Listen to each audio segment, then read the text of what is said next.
My girlfriend posted, saying goodbye to this chapter, with a hospital photo implying I'd abandoned her during a medical emergency. I didn't defend myself. I just posted the security footage of her faking the whole thing. She was perfectly fine and laughing with nurses 10 minutes later. When her employer's HR department saw she'd used fake medical leave. Original post: I, 31 male, am sitting here with a beer, still processing the absolute dumpster fire my ex-girlfriend Jessica, 29, created for herself. 2.5 years together, lived in my condo for the last 8 months. Thought we were solid until last week when everything imploded in the most ridiculous way possible. It started with a fight about her friend Melissa's wedding. Jessica wanted us to fly out for the destination wedding, spend 4 days there. Problem was, I'd already committed to helping my brother Derek move that weekend. He's getting divorced, needs support, and I'd promised months ago. Jessica knew this. Just tell him you can't make it, she said, like it was nothing. Jess, he's my brother. He's going through hell right now. And Melissa is my best friend. This is her wedding, which you RSVP'd to without checking with me first. She stormed off, slammed the bedroom door. Classic Jessica move. When she doesn't get her way, it's theatrics time. Next morning, she's gone before I wake up. Whatever, figured she needed to cool off. Then around 2 p.m. my phone starts blowing up. Messages, calls, notifications going crazy. My coworker Trevor sends me a screenshot from Jessica's Instagram. There she is in a hospital bed, IV in her arm, looking pale and dramatic. The caption, saying goodbye to this chapter. When you need them most, their true colors show. Guess I'm doing this alone. Stronger without you, health scares, new beginnings. My stomach dropped. Was she actually sick? I immediately called her, straight to voicemail, texted asking if she was okay. What hospital? Nothing. But here's the thing, Jessica has a history of embellishing. Like when she called in sick to work for a family emergency that turned out to be a sample sale. Or when she told her parents I forgot her birthday, when really she was mad I didn't get her the exact purse she wanted. So I did what any reasonable person would do. I called the local hospitals. None had her admitted. Interesting. Then I remembered something. The hospital in the photo looked familiar. Really familiar. Because Jessica's roommate from college, Ashley, is a nurse at Riverside General. The same Ashley who thinks rules don't apply to her and would absolutely help Jessica stage something like this. I didn't respond to any of the messages asking why I abandoned her. Didn't defend myself on social media. Instead, I drove to Riverside General and had a very interesting conversation with security. Update 1. The security office at Riverside was more helpful than I expected. Maybe because I wasn't screaming or making demands, just calmly explaining that my girlfriend had posted she was admitted but wasn't answering calls and I was concerned. The security supervisor, an older guy named Bill, pulled up their system. No Jessica admitted. But when I showed him the Instagram post, he recognized the room number visible in the corner of her photo. 314. That room's been empty since yesterday, Bill said, frowning. Let me check our cameras. 20 minutes later, I'm watching security footage with Bill and his colleague. There's Jessica and Ashley walking into the hospital at 1:07 p.m., laughing and carrying Starbucks.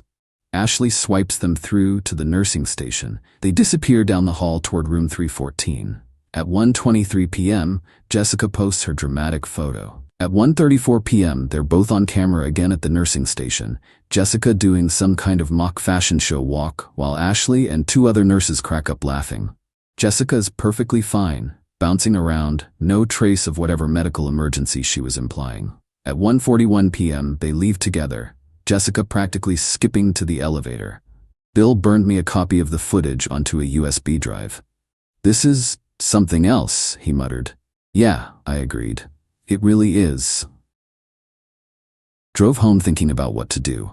Jessica's post had over 200 comments by then. Her mom had commented asking what was wrong, offering to fly in. Her coworkers were sending prayers. My friends were calling me trash. My own mother had left me a voicemail asking how I could leave Jessica alone in the hospital. Jessica finally came home around 8 p.m., key in the door like nothing happened. Walked in looking completely healthy.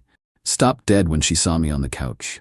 Oh, you're home, she said, avoiding eye contact. Feeling better? I asked, keeping my voice neutral. Yeah, Much better. That's good. Modern medicine is amazing. What was wrong? She shifted uncomfortably. Just, stress-related stuff. Anxiety attack. Ah, and they admitted you for that? Well, they wanted to run tests. Which unit? I called looking for you, but they said you weren't admitted. Her face went pale. They must have made a mistake. I was in the ER mostly. Room 3114 is in the ER? The silence was deafening. She knew I knew. Look, I was upset, okay? She finally exploded. You chose your stupid brother over Melissa's wedding, and I wanted you to see how it feels to be abandoned. So you faked a medical emergency, posted it publicly, let everyone think I'm some monster who left you in the hospital. I didn't think it would blow up like that. You have 237 comments, Jess. Your mom is trying to book a flight. I'll fix it. How? By admitting you lied? She glared at me. I wasn't lying. I was there. I was upset. That's a medical issue. The entitlement. The mental gymnastics. I just shook my head. You need to find somewhere else to stay, I said quietly. What? You're kicking me out over this? You publicly humiliated me with a lie. You used your friend's position to access hospital facilities for a fake photo op. Yeah, I'm done. She started crying then. Big, dramatic tears. Where am I supposed to go? That's not my problem anymore. She grabbed some things and left, probably to Ashley's. Good riddance, I thought. But I wasn't done. Not even close. Update 2. That night I couldn't sleep. Keep thinking about all the people who'd seen that post, who now thought I was garbage. My reputation tarnished because Jessica wanted to win an argument. Around 2 a.m., I made a decision. If she wanted to play the social media game, fine. Let's play. I posted the security footage. Not the whole thing, just the relevant parts. Jessica walking in healthy with Starbucks, her doing the fashion walk while nurses laughed, her leaving. Clearly fine. I captioned it. Since people are concerned, here's the security footage from yesterday. As you can see, there was no medical emergency, no abandonment, just someone who thought faking illness for sympathy was appropriate. I don't usually air private matters publicly, but when lies affect my reputation, the truth matters. Then I tagged everyone who'd commented on her original post. Went to bed. Woke up to chaos. My phone had so many notifications it was glitching. Jessica had called 23 times. Her mom had called 8 times. Ashley had sent a novel-length text calling me pathetic and addictive. But the best part? The comments on my post. Holy shit, she really faked being in the hospital? This is insane. Who does this? Bro, you dodged a bullet. Wait, isn't that Ashley Thompson? Doesn't she work there? This could be serious. That last comment gave me pause. I hadn't even thought about the professional implications for Ashley. But that was on her, not me. Jessica's mom, Diane, called again. I answered this time. How dare you embarrass her like this? Diane screeched. She embarrassed herself, Diane. I just provided facts. She was stressed. You drove her to this. I refused to bail on my brother's move that I'd committed to months ago. If that drives someone to fake a medical emergency, that's on them. You're ruining her life over a small mistake. She tried to ruin my reputation over not getting her way. Actions have consequences. Take it down right now. No, she hung up on me. Jessica showed up at my door an hour later, mascara running, looking genuinely distressed for the first time. Take it down, she demanded. Please. Everyone's seen it. My boss saw it. This is getting out of hand. Should have thought about that before you posted lies about me. I took mine down. After the damage was done. After everyone already saw it and formed opinions. This is different. You're showing video that proves I lied. My work thinks I faked being sick last month now. HR wants to meet with me. Oh, that was interesting. She'd used sick days for that Vegas trip with the girls last month, claimed she had food poisoning. Not my problem, I said, starting to close the door. She blocked it with her foot. I'll sue you for posting video of me without consent. I actually laughed. It's security footage from a public area of a hospital. No expectation of privacy. Plus, you posted the original lie. This is just defending myself with facts. You're such a... She started, then stopped. Fine, but I need my stuff. I'll box it up. You can pick it up this weekend. I live here. Not anymore. You're not on the lease. You have no legal right to be here. She tried to push past me. I blocked her. Move, she demanded. No. Leave, or I call the cops. For trying to enter my own home. For trying to enter my home that you have no legal claim to. after you've been told to leave. That's trespassing, Jess. The look on her face like she'd never been told no in her life, which thinking about it was probably accurate. Diane had always babied her, cleaned up her messes, made excuses. Not anymore. At least not with me. Update 3. The fallout was swift and brutal. First, Ashley got suspended pending investigation. Turns out hospitals take HIPAA very seriously, and even though Jessica wasn't a real patient, Ashley had used her badge to access restricted areas for personal use, allowed a non-employee into patient care areas, and participated in what they called misuse of medical facilities. Jessica absolutely lost it when she found out. Sent me a voice message screaming that I'd ruined Ashley's career and that I was evil. I didn't respond. Ashley made her choices. Then came the work situation. Jessica's HR department had connected some dots. She'd called in sick 5 times in the past 3 months. They cross-referenced her social media. Why do people not make their profiles private? And found photos of her at a music festival during one sick day. In Vegas during her food poisoning, and now this fake hospital stay. She got fired, not suspended. Fired. Her mom called me again, this time crying. She lost her job because of you. She lost her job because she committed fraud, Diane. Multiple times, apparently. She's going to lose her apartment. She can't afford it without work. Then maybe she shouldn't have been skipping work to party. You're heartless. You loved her. I loved who I thought she was. Turns out that person didn't exist. Let her come back just until she finds a new job. Please. Absolutely not. Then you're paying for this. Emotional distress, defamation. My husband's a lawyer. Your husband is a real estate lawyer, Diane, and posting factual security footage isn't defamation. It's literally the truth. She hung up again. But the entitlement wasn't done. Not even close. Jessica created a new Instagram account since she deleted her old one after my post went viral in our social circle. This new one was called Surviving Narcos, Narcissistic Abuse. Apparently I'm a narcissist now. She posted a long story about how she'd been psychologically manipulated and gaslit into feeling like she had to create dramatic scenarios to get my attention. How I was emotionally absent and controlling. How posting the security footage was revenge porn. It absolutely wasn't, but okay. Some people bought it. She started getting followers, sympathy, even a few people sharing their own narcissistic ex stories. Then she made her mistake. She posted, "He even controls the finances. Wouldn't let me save my own money. Economic abuse is real." That was provably false. I had screenshots of every Venmo request she'd sent me for her half of rent that she paid maybe 60% of the time. Bank records showing she had full access to her own accounts. Hell, I had texts of her bragging to friends about how she was saving money by living with me because I covered most expenses. I didn't post these immediately. Instead, I sent them to my lawyer friend, Roberto. "Can I post these to refute her claims?" I asked. "You can," he said, looking them over. "But better idea, send me everything. All the screenshots, the security footage, her posts about you. Let's document everything in case she escalates." Smart move because she did escalate. Update 4. A week after getting fired, Jessica went nuclear. Started with her showing up at my work. Security called me down to the lobby where she was making a scene, crying, telling anyone who'd listen that I'd destroyed her life and she just needed closure. My boss, thankfully, was incredibly understanding when I explained the situation. Security escorted her out with a warning not to return. Then she tried a new angle. She started contacting my friends and family directly. Not through social media, but personal messages, emails, even showed up at my buddy Keith's apartment. Keith called me, bewildered. "Dude, Jessica's at my door crying saying you're holding her grandmother's ring hostage?" "Her grandmother's ring? What ring?" "She says her grandma's engagement ring is in your apartment and you won't let her get it." "Keith, her grandmother is alive and lives in Florida, and she definitely never gave Jessica any ring." "Oh, wow, she's really going for it, huh?" "Yeah, don't let her in?" But Jessica had already moved on to her next target, my mom. Mom called me that evening. "Honey, Jessica's here." "What?" She showed up crying, saying she needed to talk to someone who knows you. "I let her in for tea." "Mom, no. She's lying about everything." "Oh, I know, dear. I saw your post with the security footage. I'm not stupid."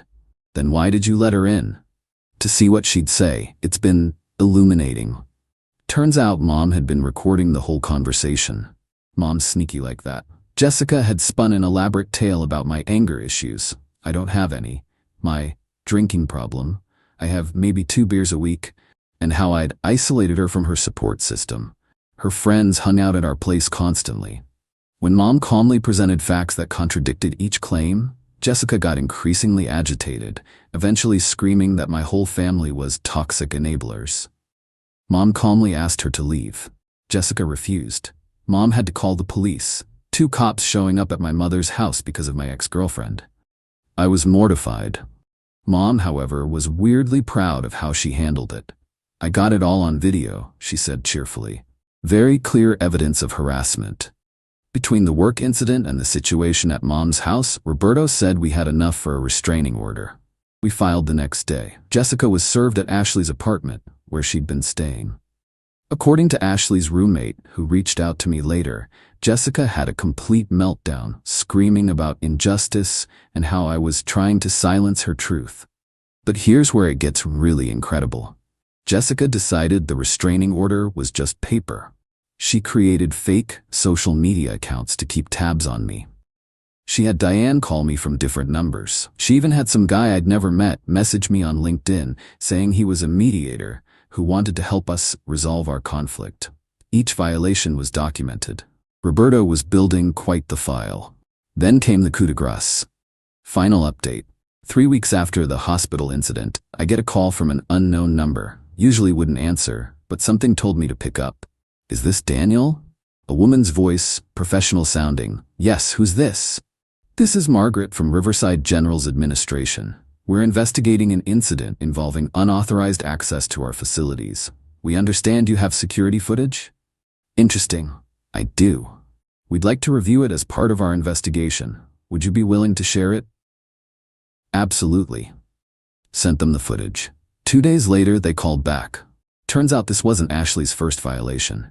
She'd been written up twice before for bringing friends into restricted areas. This was the final straw.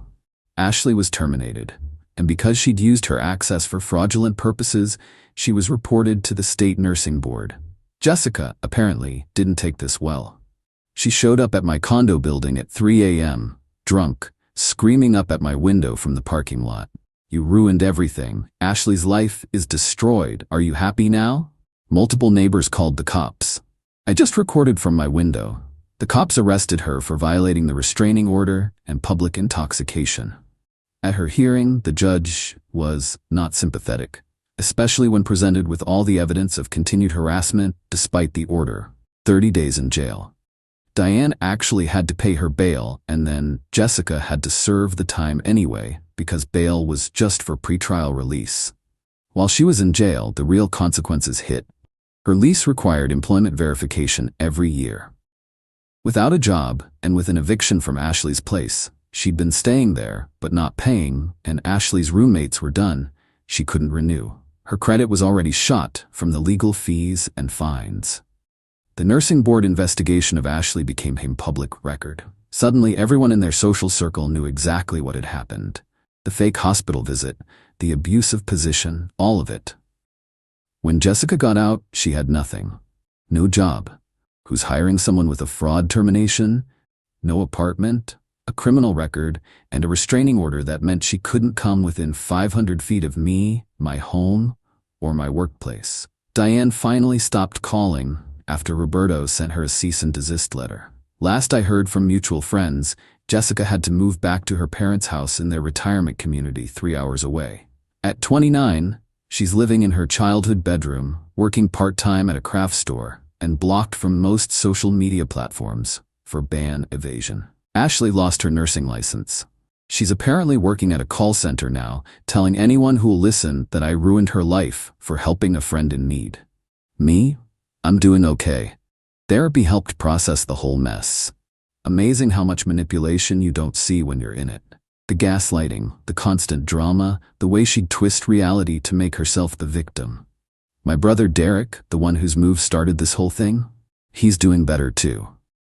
We actually laugh about it now, how Jessica's tantrum over missing a wedding ended up showing me exactly who she really was. I still have the security footage saved.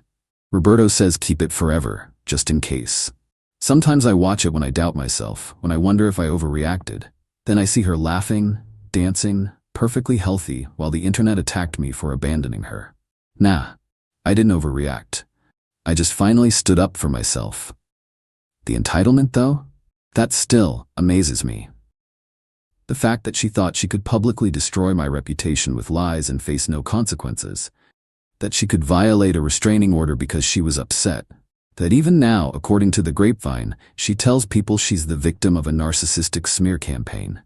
Some people never learn. They just find new people to blame. But that's not my problem anymore. My only problem now is deciding whether to renew my lease or buy a house. Leaning toward the house, fresh start and all that.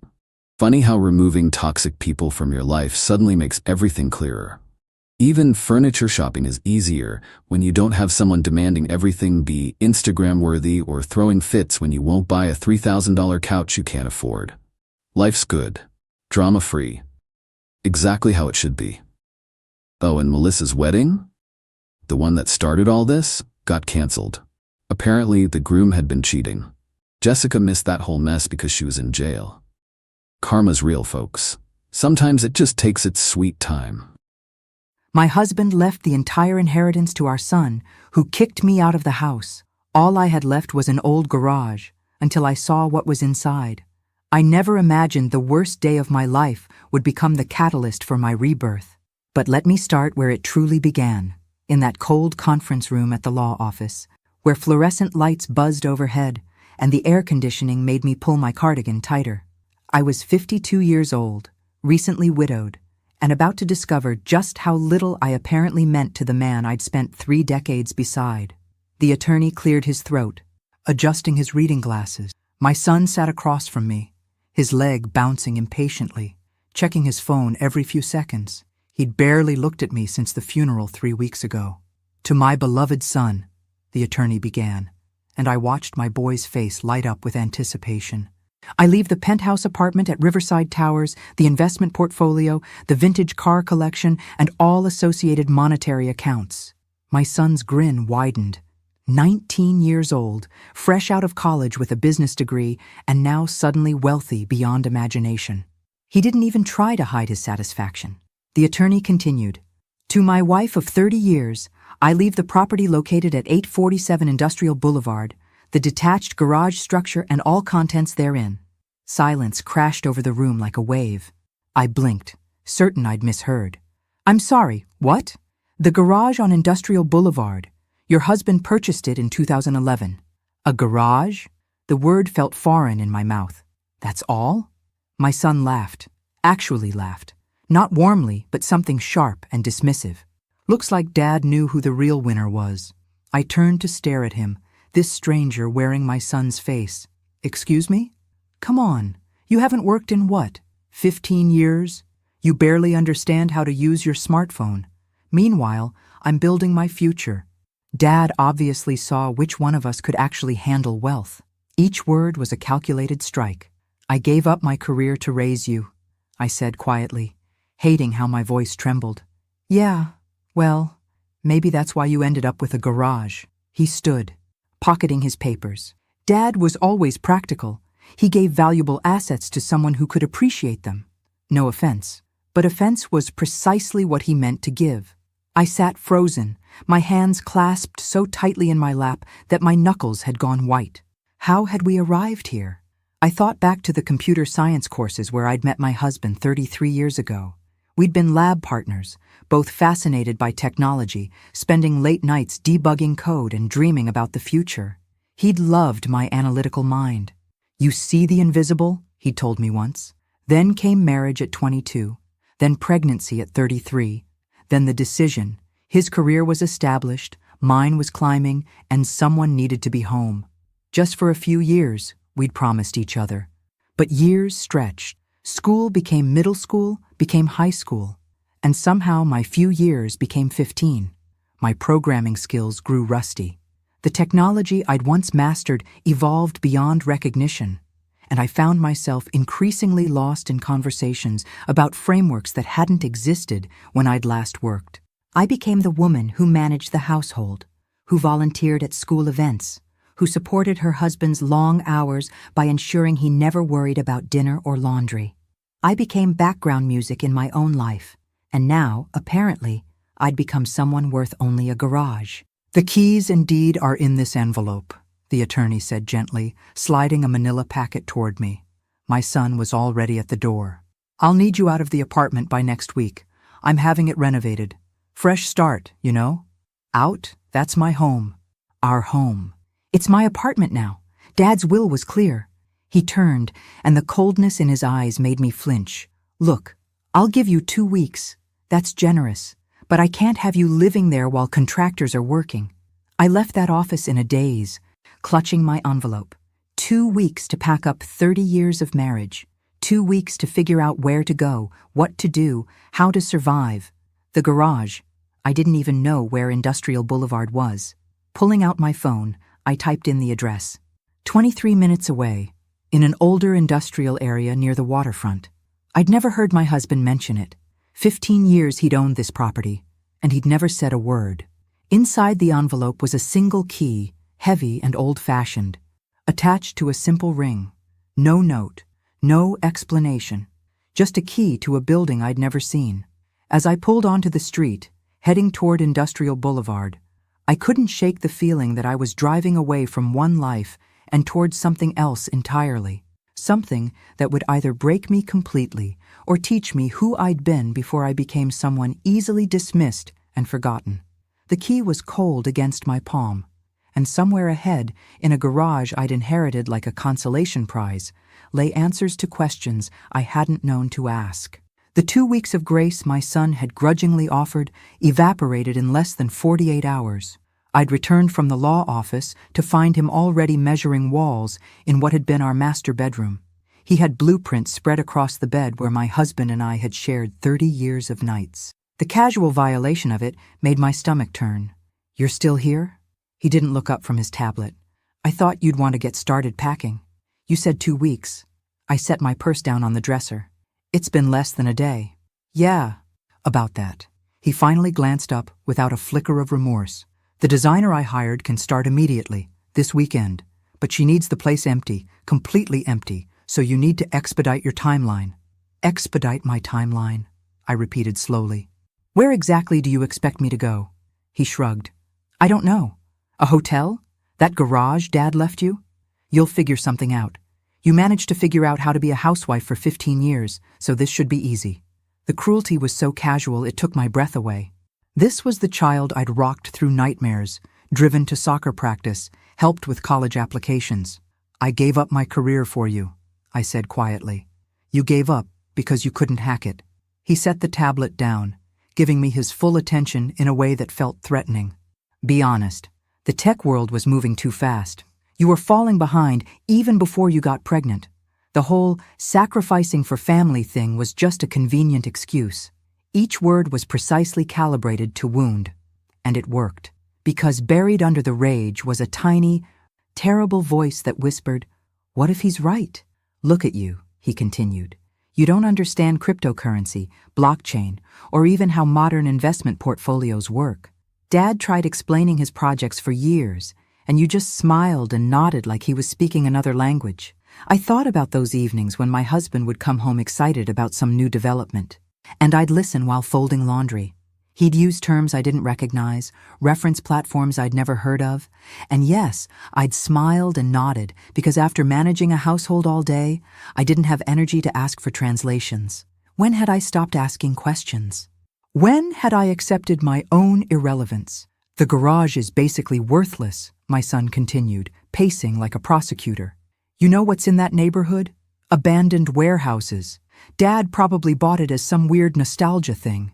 You know how he was about old junk, convinced everything vintage would be worth something someday." He laughed. "Meanwhile, I've got a penthouse worth $3 million, an investment portfolio that's going to set me up for life, and Dad's car collection. He knew what real assets were. He gave them to someone who'd appreciate them." "And you think you appreciate them?" I asked, finding some fragment of spine. "You, who've never worked a real day in your life?" "I'm educated. I understand modern economics and digital finance. I'm not stuck in some outdated mindset." Dad recognized that. He invested in the winner. As if life was a competition and I'd lost by loving my family. I need you out by Friday, he said with finality. The designer's team starts Monday. You can take your personal items and any furniture from the guest room. Everything else stays. That furniture, we bought that together. And now it's mine. That's how inheritance works. He picked up his tablet again, dismissing me. I've already hired movers for whatever you don't take. Storage unit information will be texted to you. Friday, I repeated numbly. Friday. Oh, and the building manager needs your keys by Friday afternoon. I've already notified them. Your access will be revoked as of 6 p.m. Revoked, like I was a security threat, rather than someone who'd lived here for a decade. I walked out without another word. In the kitchen, I made coffee with shaking hands. My laptop sat on the counter. I opened it and pulled up the address again. 847 Industrial Boulevard. Street view showed a nondescript building with rolling doors, but my husband had bought it 15 years ago and never mentioned it. That meant something. My phone buzzed with a text. Storage unit NUF 247 at Westside Storage. Code 4832. Clock starts Friday 6 p.m. Not even pretense of courtesy, just logistics and deadlines. I looked around the kitchen where I'd spent so many hours. The window where I'd watched seasons change. The table where we'd eaten thousands of meals. All of it about to belong to someone else. The key sat in my purse, heavy with implication. If I only had 3 days before I was homeless, I needed to know what I actually owned. Because despite everything, I couldn't quite believe the man who'd loved me for 30 years had left me with nothing but a cruel joke. Industrial Boulevard looked exactly as depressing as I'd imagined.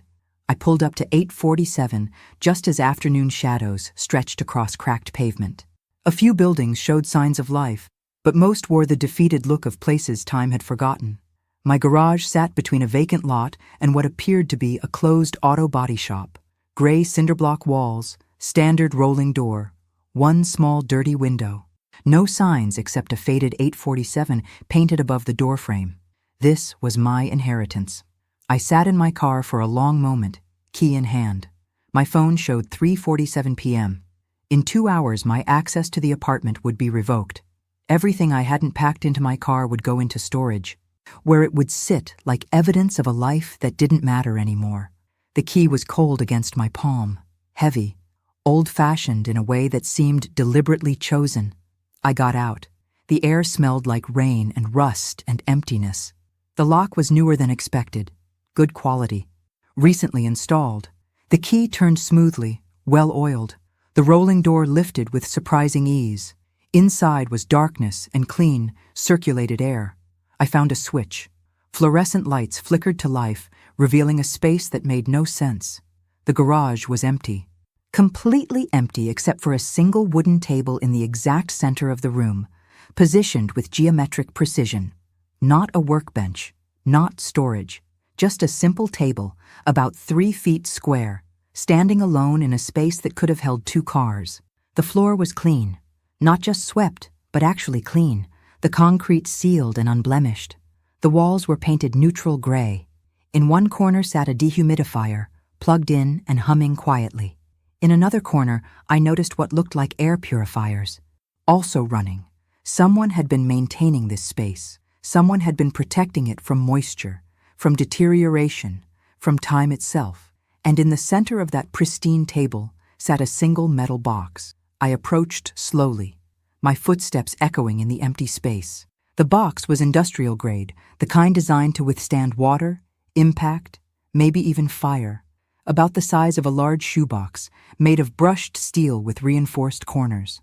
On top of the box, secured with clear tape, was an envelope with my name written in my husband's distinctive handwriting. My hands trembled as I lifted it. The paper was thick, expensive. Inside was a single card with just 4 words. Our first date, remember? A combination lock secured the metal box. 6 digits. Our first date. I closed my eyes, thinking back 33 years. We'd met in January during spring registration, but our first actual date had been 3 weeks later. February 14th, Valentine's Day, though he'd insisted it wasn't about the holiday. He just finally got the courage to ask. February 14th, 1992. I tried. EO21492. The lock clicked open. Inside the box, nestled in custom-cut foam padding, were 3 items arranged with obvious care. First, a small electronic device, maybe 4 inches long, with a tiny screen and 2 buttons. It looked like a specialized piece of hardware, something purpose-built. A USB port on one end, clean, protected, deliberately preserved. Second, a card made of steel, actual steel, about the size of a credit card, but thicker, heavier. Engraved on it in small, precise letters were 12 words, not sentences. Just 12 random-seeming words: venture, timber, fox, meadow, castle, orbit, ripple, acoustic, margin, dolphin, prison, feature. Third, beneath both items, a letter. Multiple pages, folded carefully, written in my husband's hand. I lifted the letter with trembling fingers, my computer science degree from decades ago suddenly whispering recognition. That device, the construction, the minimal interface, the careful offline storage, that steel card with seemingly random words. This wasn't random. This was a system, a security protocol, something designed to protect valuable data from digital threats by keeping it completely offline. I'd seen similar concepts in my coursework back when we were just beginning to understand the implications of digital security, before I'd left that world behind, before I'd forgotten that once I'd been someone who understood these things. The letter crinkled slightly as I unfolded it, and I recognized that sound. Archive-quality paper, acid-free, meant to last. Everything about this setup spoke of long-term planning, of someone who understood preservation, of someone who'd been protecting something precious. The first line of the letter read, "My dearest, if you're reading this, then I'm gone, and I can finally give you back what you sacrificed." I sank down to sit on the clean floor. My back against the wall, the letter clutched in my hands. Around me, the dehumidifiers hummed their quiet song of preservation. The fluorescent lights buzzed overhead, and in that sterile, carefully maintained space, I began to read the words my husband had left for me, words that would explain why a garage was worth more than any apartment, any car collection, any inheritance my son could possibly imagine. I read the letter 3 times sitting on that garage floor before the magnitude truly hit me. $20 million, not in some future possibility, not in stocks that might grow, in digital currency already purchased, already owned, already waiting. All I had to do was access it. My hands shook so badly I had to set the pages down. My husband had thought of everything: temperature control, moisture prevention, secure location. Even the lock combination was a test, making sure only I would open this. At the bottom of the metal box was another envelope. Inside, a business card, a name, a secure email, a phone number. Beneath it, a handwritten note. "He expects your call. Code word, Byzantine." Byzantine. The Byzantine general's problem: how to achieve consensus in a distributed system. It was a test, proof that I was who I claimed to be. My phone showed 5:47 p.m. In 13 minutes, my access to the apartment would be revoked. In 13 minutes, I would officially be homeless. Except I wasn't homeless. I was sitting in a garage worth $20 million. I gathered everything carefully and drove to a hotel near the airport. Not fancy, but clean and anonymous. Somewhere I could think. That night, I fell into research the way I used to in college. Laptop open, multiple tabs, notepads filling with questions. The muscle memory of learning returned immediately. Bitcoin, blockchain, cryptographic keys, distributed ledgers. The terminology was new, but the underlying concepts weren't. Hash functions, we'd studied those. Public key cryptography, familiar. Merkle trees, I remembered data structures. It was like reading a language I'd once spoken fluently. The grammar had changed, but the logic underneath was exactly what I'd learned 25 years ago. By 2 a.m., I understood enough to be dangerous. By 4 a.m., enough to be careful. And by dawn, I understood why my husband had trusted me with this. This wasn't about being tech-savvy. It was about understanding systems thinking, following logic chains, recognizing patterns. All the things I'd been good at before I convinced myself I wasn't smart anymore. I waited until 9 a.m. to make the call. "This is a secure line," a calm voice answered. "I was given this number. The code word is Byzantine." A pause. "I've been expecting your call. I'm sorry for your loss. Your husband was a very thoughtful man. He left me something. I need help understanding how to access it safely." "I know what he left you. We've been in contact for 5 years preparing for this. Before we proceed, I need to verify your identity. Can you tell me the first word on your recovery seed?" I glanced at the steel card. "Venture? Good. And the last word? Feature. Excellent. Now, I need you to understand something very clearly. Those 12 words give complete access to your funds. Never type them into any website, never share them with anyone except me in secure conversations. Never photograph them. If anyone gets those words, they can steal everything. Do you understand?" My computer science training kicked in. Because the seed phrase generates the private key, and possession of the private key is possession of the funds. There's no password recovery, no customer service. The mathematics don't care who has the key. A surprised pause. "Your husband said you'd understand quickly." He was right. Over the next hour, we discussed security protocols, verification methods, and safe ways to eventually convert some digital currency into traditional funds. He explained how to use the hardware device, how to verify transactions, how to protect myself from scams targeting cryptocurrency holders. "Your husband's timing was remarkable," he said. "He bought at $3 per unit in 2011. Current price is approximately $42,000. That's a 14,000% return. 14,000%. On an investment everyone had called worthless. Start slowly," he advised. "Convert 10% to traditional currency and establish yourself. Learn the systems, then make decisions from stability rather than desperation. Your husband set this up so you'd never have to rush." After we hung up, I sat in that hotel room, looking at the device and steel card and my research notes. My son would be at the apartment now, watching contractors tear out everything that reminded him of me. He'd be planning his renovated life, confident in his victory. He had no idea that the mother he'd dismissed as technologically incompetent had just spent 8 hours learning a new financial system. That the woman he'd mocked for not understanding modern investments now controlled more wealth than he'd ever see. But more than the money, more than the security, I'd found something I thought I'd lost forever. I'd found myself. The metal box contained more than just the hardware device and steel card. Beneath the main compartment, I discovered a false bottom secured by a simple latch. Inside were additional letters, each dated and sealed in plastic archival sleeves. I arranged them chronologically on the hotel bed. The earliest was dated 6 years ago, written just days after my husband's cancer diagnosis. The last was from 2 months before he died. Together, they formed a journal of his final years and the strategy he'd carefully built. The first letter began simply, "I have 6 months to live, maybe 12 if I'm lucky.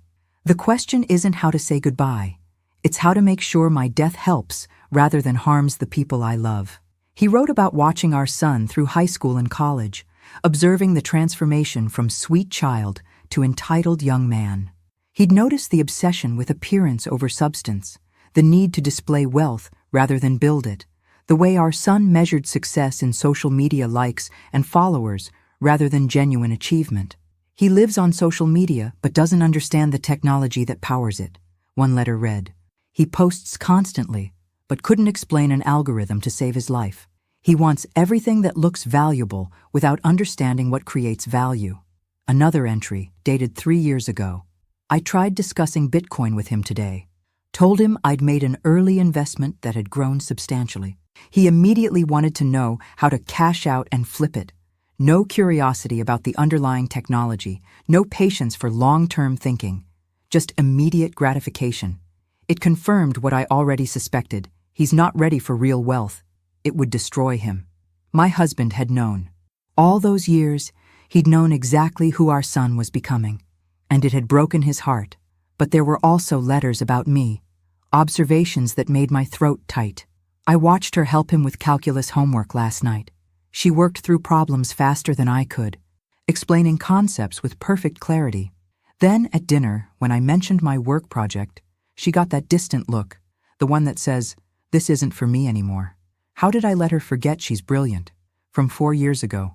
She organized all our documents today, created a system for tracking household expenses that's more elegant than software I've seen professional engineers spend months designing. She doesn't even realize she's still thinking like a computer scientist. She just thinks she's being organized. I want to shake her and tell her, this is programming. You're still solving problems. You just stopped calling it that. He'd seen me more clearly than I'd seen myself. The final letter, written 2 months before he died, explained his strategy with painful clarity. I've divided everything strategically. Our son gets what he values, the visible symbols of wealth, the penthouse he can show off on social media, the car collection he can photograph for his friends, the traditional investments he can brag about at parties, all things that require maintenance, responsibility, and maturity he doesn't yet possess. They'll teach him lessons through natural consequences. The apartment comes with high maintenance fees and property taxes he'll need to manage. The cars need expensive storage and insurance. The investments require patience and understanding of market cycles. I'm giving him exactly enough rope to either hang himself or learn to climb. Either way, he'll grow, or he'll fail on his own merits.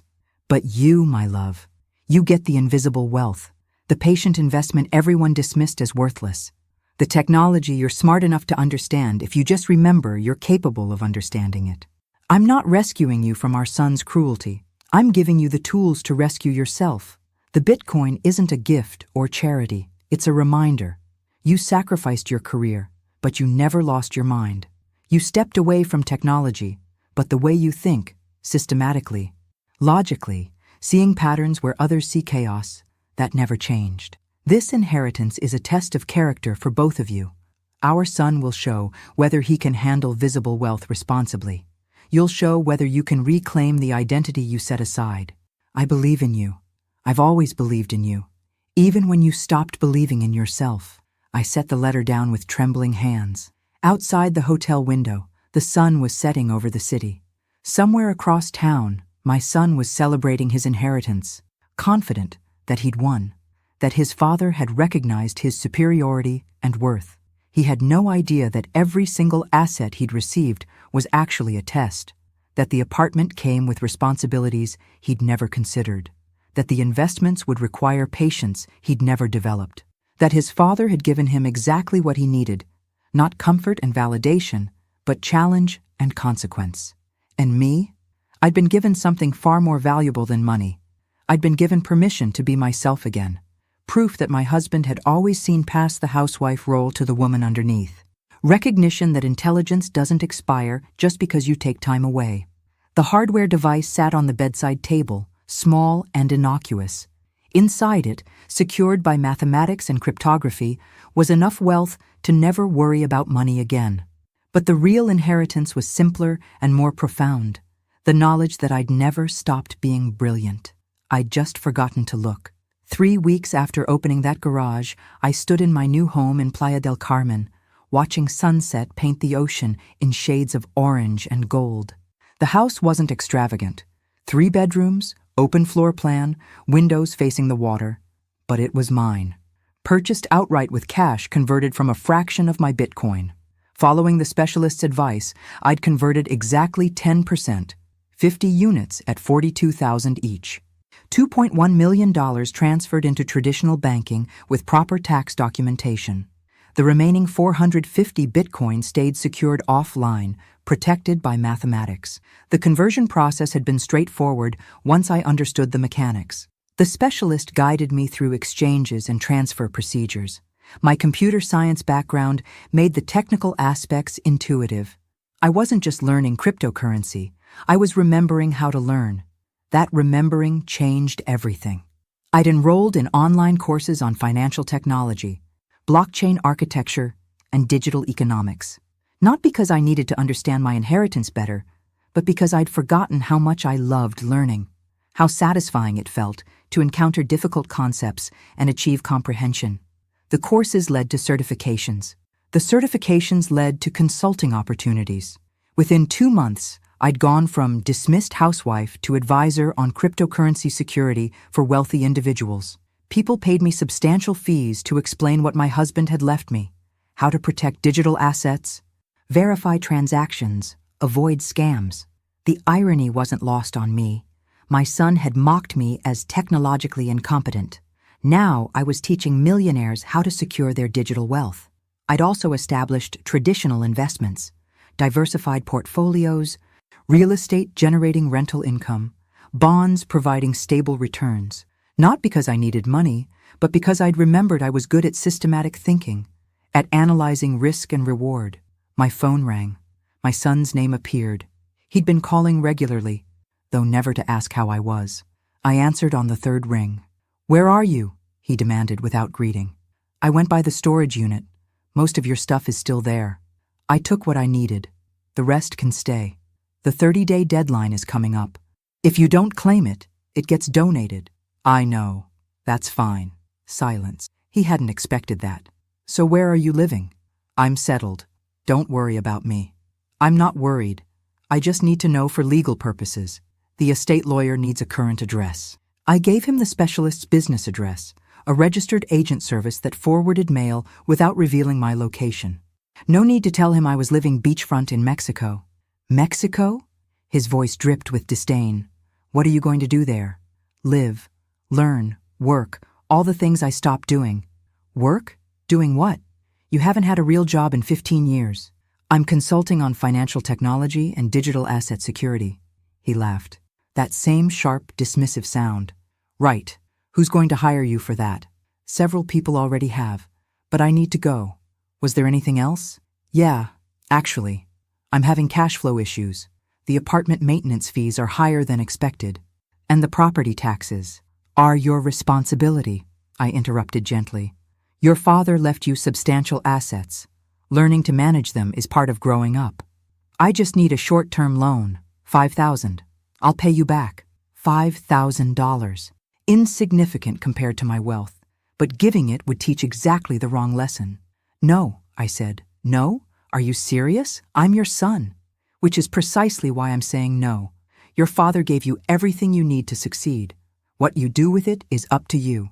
This is because of how I treated you, isn't it? You're being vindictive. I'm being a parent. There's a difference." I watched waves roll onto the beach. You need to learn that assets require responsibility, that wealth without wisdom leads to poverty. Your father understood that. So you're just going to let me struggle? I'm going to let you learn. Just like I'm learning. I hung up before he could respond. My hands weren't shaking this time, because somewhere in the past 3 weeks, I'd remembered something crucial. Love doesn't mean rescue. Sometimes it means letting people face consequences. Outside, the ocean continued its rhythm. Inside, I returned to my laptop where I'd been reviewing a consulting contract. Tomorrow, I had a video call with a client in Singapore. Next week, an online seminar on blockchain security. My son thought I'd moved to Mexico to hide in shame. He had no idea I'd moved here to rebuild myself in a place where no one knew the housewife I'd been, where I could become again the woman I'd forgotten, the one who solved complex problems, who understood elegant systems. The woman my husband had always known was still there, waiting to remember herself. The call came on a Tuesday morning while I was preparing for a client presentation. Not from my son, but from someone I barely remembered, a young woman who'd been in his graduating class. "I'm sorry to bother you," she began hesitantly. "I got your number from the estate lawyer's office. I know we don't really know each other, but I'm worried about your son. He's in serious trouble." My stomach tightened. "What kind of trouble?" "Financial. Really bad financial trouble. He won't talk to anyone about it. But some of us have pieced things together." She took a breath. "I think someone needs to know before this gets worse." Over the next 20 minutes, she painted a picture that was somehow both shocking and entirely predictable. 3 months. That's how long it had taken my son to destroy his inheritance. It started with a business opportunity presented by someone he'd met at an exclusive club. A cryptocurrency investment platform promising to double money in 60 days through proprietary trading algorithms. My son had invested $200,000 from his portfolio without understanding that legitimate investments don't guarantee returns, and cryptocurrencies are volatile by nature. The platform was a classic pyramid scheme. It paid early investors with money from new investors, creating the illusion of profit. My son, seeing his account balance grow, invested more, then recommended it to friends, earning referral bonuses, then mortgaged the apartment to invest even larger amounts. By the time the platform collapsed, taking all the money with it, he'd lost over $500,000. But that wasn't all. He'd also fallen for multiple other scams. An NFT project that promised exclusive access to celebrity events.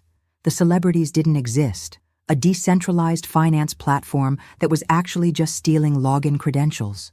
A coin that claimed to be the next Bitcoin, created by scammers who disappeared with investor money. He kept posting about his investments on social media, she explained, making it look like he was this successful crypto trader. But he didn't understand anything about blockchain or security. He just saw the word crypto and threw money at it. The irony was staggering. While my son was losing hundreds of thousands to cryptocurrency scams, I was sitting on legitimate Bitcoin worth over 20 million, teaching others how to avoid exactly the traps he'd fallen into. There's more, she continued quietly. He's been borrowing money. Not from banks. They won't lend to him anymore. From people who call themselves private investors, but who are really just loan sharks. The interest rates are insane, and now they're pressuring him for payment. How much does he owe? I don't know exactly. But I heard him on the phone last week. He sounded scared, really scared. After the call ended, I sat in my sun-filled living room, staring at the ocean without seeing it. Part of me wanted to feel vindicated. This was exactly what his father had predicted.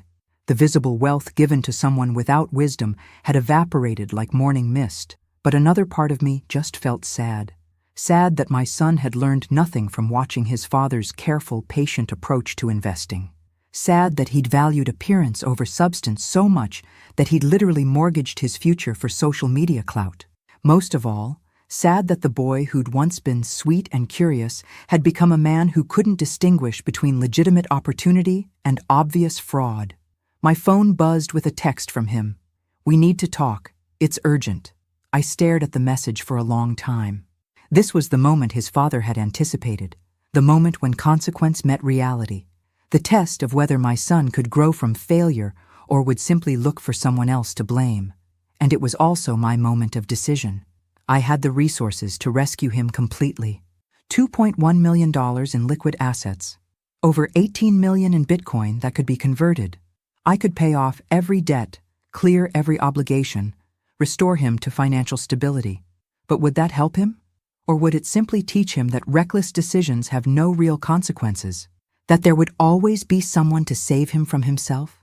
I thought about my husband's letters, about how he'd structured the inheritance as a test, about how he'd trusted me to be strong enough to let our son learn through natural consequences. I thought about the past 3 months, how struggling and learning and rebuilding had transformed me from someone who'd forgotten her own capabilities into someone who was thriving. How the challenge, not the rescue, had saved me.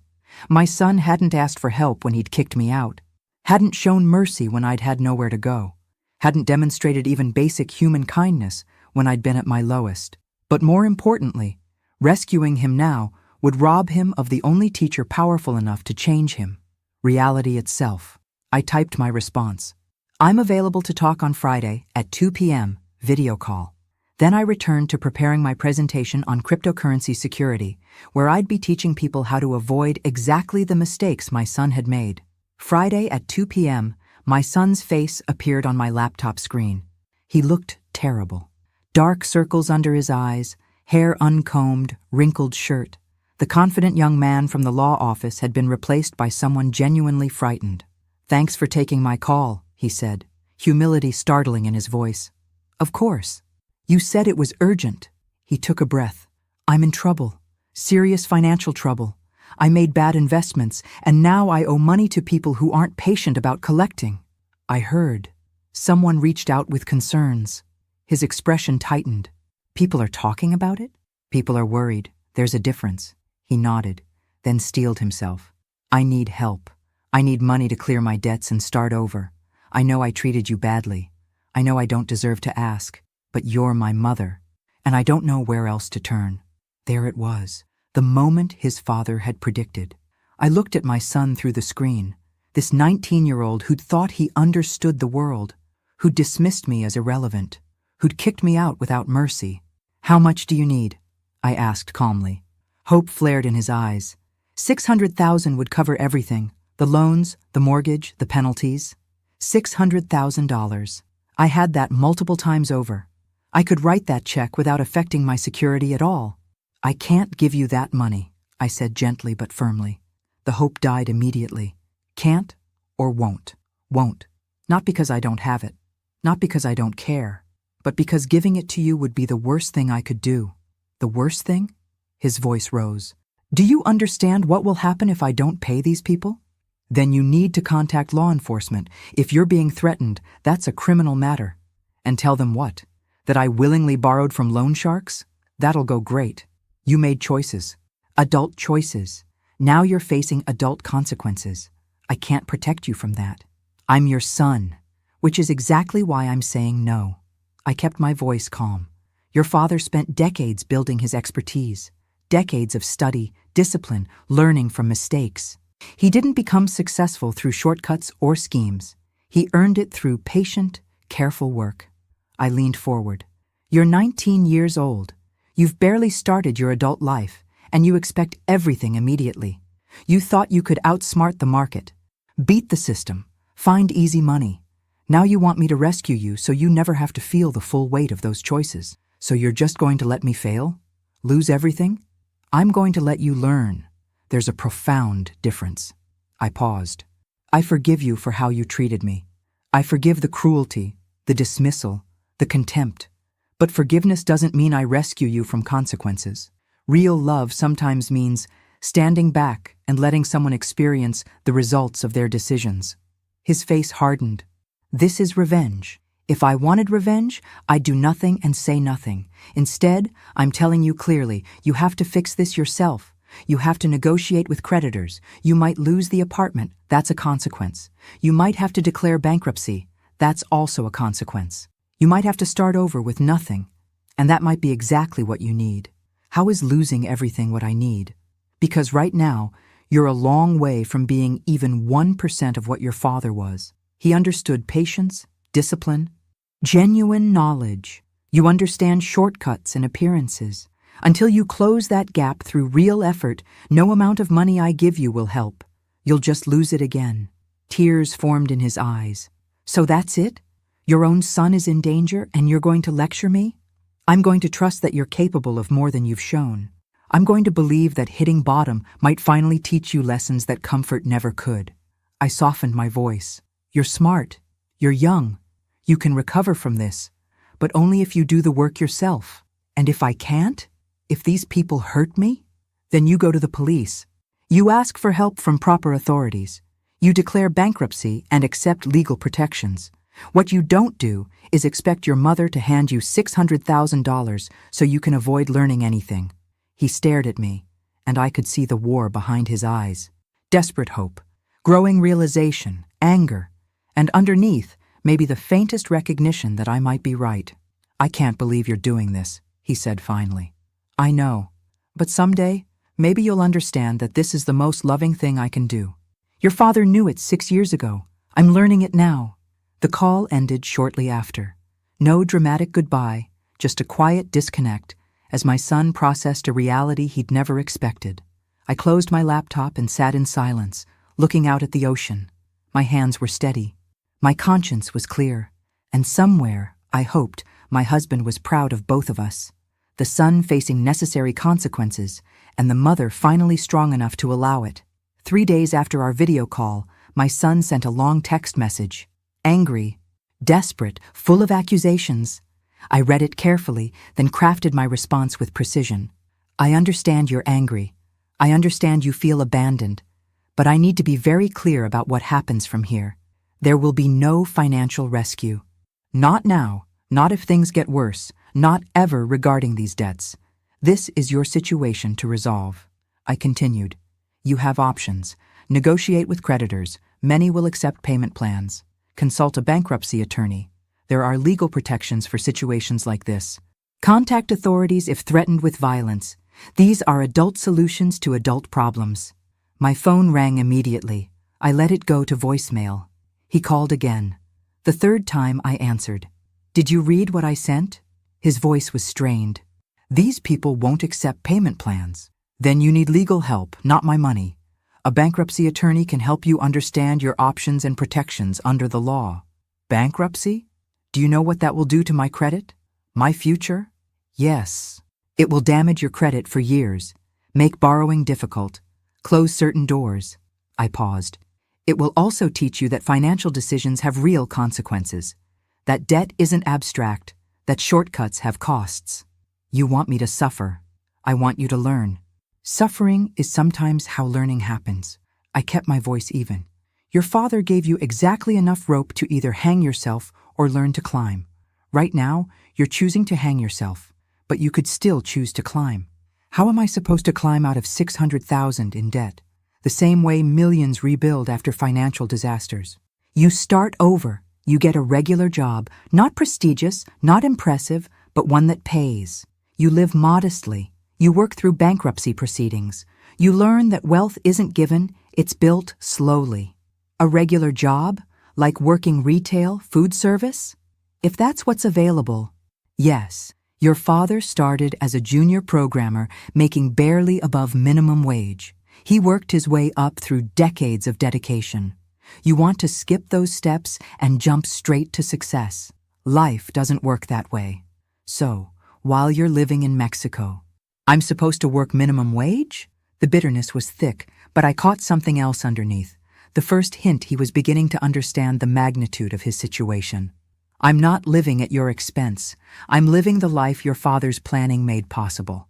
Just as you were given the same opportunity. The difference is that I took time to understand what I was given. You took it for granted. That's not fair. You got Bitcoin. I got things that required actual management. Exactly. Your father gave you assets requiring skill, patience, and responsibility to maintain. He tested whether you were ready. You weren't. Now you have the opportunity to become ready. Silence. Then, what if I can't do this? What if I fail completely? Then you fail, and then you get up and try again. That's what growth looks like. Not success handed to you, but lessons learned through genuine struggle.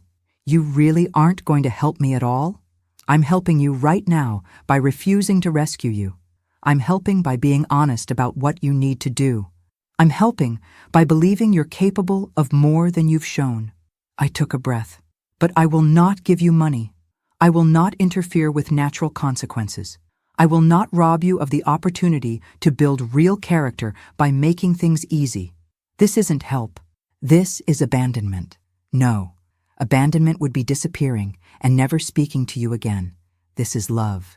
Difficult love that trusts you enough to let you face the hardest teacher there is, reality itself. Another long silence. I don't know if I can do this. You don't know because you've never had to. But humans are remarkably adaptable when they have no other choice. You'll surprise yourself. And if I mess this up too, then you'll have learned something valuable about what not to do next time. Either way, you'll grow. That's the point your father understood. And I'm finally learning. Sometimes the greatest gift we can give someone is the space to struggle and grow on their own. The call ended without resolution. There was no tidy conclusion, no moment where my son suddenly understood. Real life doesn't work that way. Understanding comes slowly, through experience rather than explanation. I sat on my terrace, watching the ocean, thinking about boundaries, about how love isn't the same as rescue, about how the most difficult thing a parent can do is watch their child struggle and refuse to intervene. My son had accused me of cruelty, but cruelty would be giving him money and teaching him that reckless behavior has no consequences. Cruelty would be robbing him of the chance to discover his own strength. What I was doing was hard. It hurt. It went against every instinct, but it was right. His father had known it, and now, finally, so did I. 6 months passed without direct contact. I didn't call. I didn't text. I didn't check up on him through mutual acquaintances. I respected his space to either grow or fail entirely on his own merits. The silence was harder than I'd expected. Every maternal instinct screamed to reach out, to check if he was safe. But I remembered my husband's letters, remembered how he'd predicted this exact moment, the temptation to interfere, to soften the lesson, to rescue rather than trust. So I focused on my own life instead. My consulting practice had grown beyond anything I'd imagined. I was working with clients across 3 continents, teaching cryptocurrency security and digital asset protection. The woman mocked as technologically incompetent 6 months ago now charged $5,000 per hour for her expertise. But the work that meant most had nothing to do with money. I'd started mentoring women returning to technology careers after years away. Women who'd stepped back for family, for caregiving, for 100 valid reasons, and now felt obsolete. Women who'd forgotten they were brilliant. Every week, I met with 5 mentees via video calls. We discussed imposter syndrome, skill-building strategies, and translating life experience into technical competencies.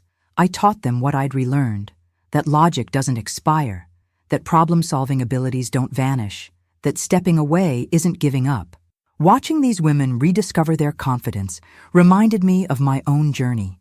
Each one who landed a job felt like a small victory. I also established a foundation focused on financial literacy and technology education for young adults. Free workshops on understanding investments, avoiding scams, and building wealth responsibly. Everything my son should have learned, but hadn't. I named it after my husband.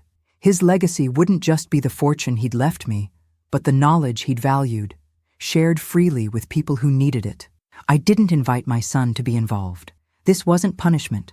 It was recognizing that his journey was separate from mine.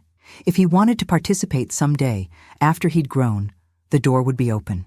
But I wouldn't force it. Occasionally, news reached me through indirect channels.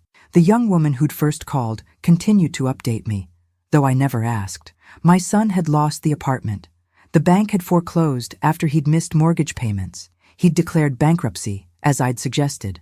The process had been humiliating, she said, but he'd gone through with it. He was living in a modest apartment with roommates, working 2 jobs, one at a coffee shop, one doing evening cleaning at an office building. Nothing prestigious, nothing he could post on social media to impress anyone. Every time I heard these updates, my heart ached, but I didn't reach out, didn't offer help, didn't interfere, because this was exactly what needed to happen. My son was learning what work actually meant, what it felt like to be tired from physical labor, to count pennies, to choose between small luxuries. He was learning what his father had known, that wealth built on understanding is stable, while wealth without wisdom evaporates. He seems different, she told me during one update. Quieter, less arrogant. I don't know if he's broken or just growing up. Maybe both, I said. Sometimes breaking is how growing happens. I wondered if he thought about me, if he was angry still, or if he'd started to understand why I'd refused to rescue him. I wondered if he'd figured out that the mother he'd dismissed as poor was actually the one with real wealth. But I didn't wonder enough to break my silence. My husband had trusted his plan. Give our son visible wealth to test his character, give me invisible wealth to reclaim my identity. The test was still ongoing, and the most important thing I could do was stay out of the way and let results develop naturally. On my terrace in Playa del Carmen, I'd sometimes watch the sunset and think about the 2 paths diverging from that law office 6 months ago. My son walking toward struggle and hopefully growth. Me walking toward rediscovery and purpose. We'd both been given exactly what we needed. The foundation held its first workshop on a warm Tuesday. 25 young people attended, eager to learn about financial literacy and cryptocurrency basics. I taught them how to spot scams, understand compound interest, and build wealth slowly through patience. At the end, a 19-year-old raised his hand. Why are you doing this for free? I thought carefully. Because someone I loved taught me that the greatest wealth isn't money, it's understanding, and understanding is only valuable if you share it. As I said it, I thought about my son. Wherever he was, whatever job he was working, I hoped he was learning exactly that lesson, not from my lectures, but from the grinding, difficult teacher of real experience. The workshop ended, and I remained in the space, looking at empty chairs, thinking about all the ways we try to teach people we love. Some lessons can only be learned alone. Some growth can only happen in silence.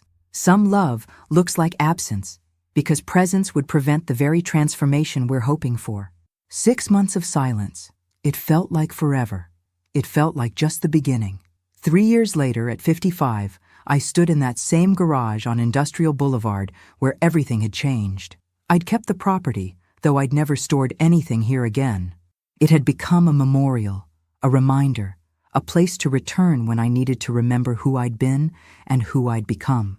The metal box was long gone, its contents distributed into secure storage solutions.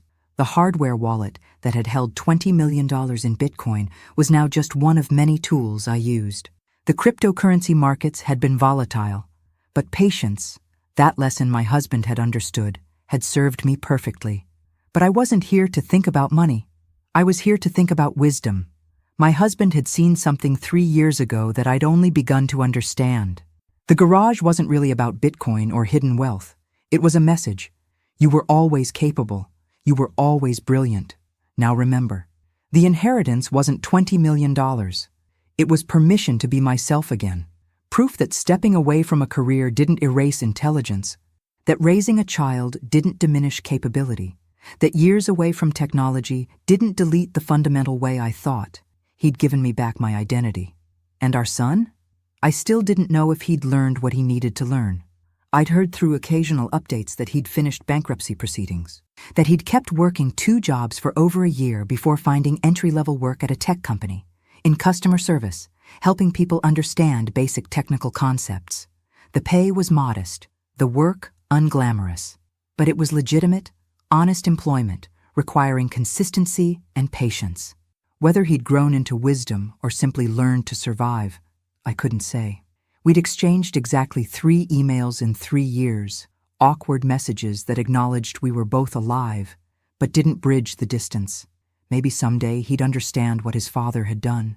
Maybe he'd recognize that the visible wealth had been a test he'd failed but could still reclaim through genuine growth. Maybe he'd realize my refusal to rescue him had been love. Or maybe he wouldn't. Maybe he'd remain bitter, convinced I'd abandoned him. Never understanding that need and want are different. Either way, it was his journey, his lessons to learn or refuse, his life to build or waste. I'd done what I needed to do, honored my husband's plan, lived with integrity, refused to rob my son of growth that only comes through struggle. My consulting practice had evolved. I now ran a firm with 5 employees, all women who'd returned to tech after career breaks. We specialized in digital asset security, serving clients worldwide. The foundation had expanded to 3 cities, teaching thousands of young people about financial literacy. I'd also started dating, cautiously, a professor of computer science who appreciated both the woman I'd been and the woman I'd become. Nothing serious yet, but the possibility felt like permission to imagine futures beyond remembering the past. The key to the garage sat on my desk at home. A paperweight now, but I kept it visible as a reminder. Locked doors can open, hidden wealth can be found, and forgotten identities can be reclaimed. My husband had spent 6 years planning this gift. He'd purchased Bitcoin when everyone mocked it. He'd maintained a garage in secret for over a decade. He'd written letters predicting our futures with uncanny accuracy. He'd structured an inheritance that tested both his son's character and his wife's resilience. And in doing all of that, he'd given me something I hadn't known I needed. Proof that I'd never stopped being brilliant. I'd just forgotten to look. The useless garage had contained the most valuable lesson, that we teach people who they are by what we trust them to understand. My husband had trusted me with complexity, with technology, with transformation. He'd trusted me to be smart enough, patient enough, capable enough. And in doing so, he'd reminded me to trust myself. As for my son, wherever he was in his journey, I'd given him something too. Space to become someone without the crutch of rescue. The opportunity to build character through consequence. The chance to discover his own strength. Whether he'd taken that gift or resented it, I might never know. But I'd learned that love isn't always about presence. Sometimes it's about absence, stepping back and trusting that people can grow if we stop preventing their struggles. The garage was empty now, except for echoes, but standing here, I could still feel the weight of that first moment, the confusion, the hurt, the sense of being dismissed.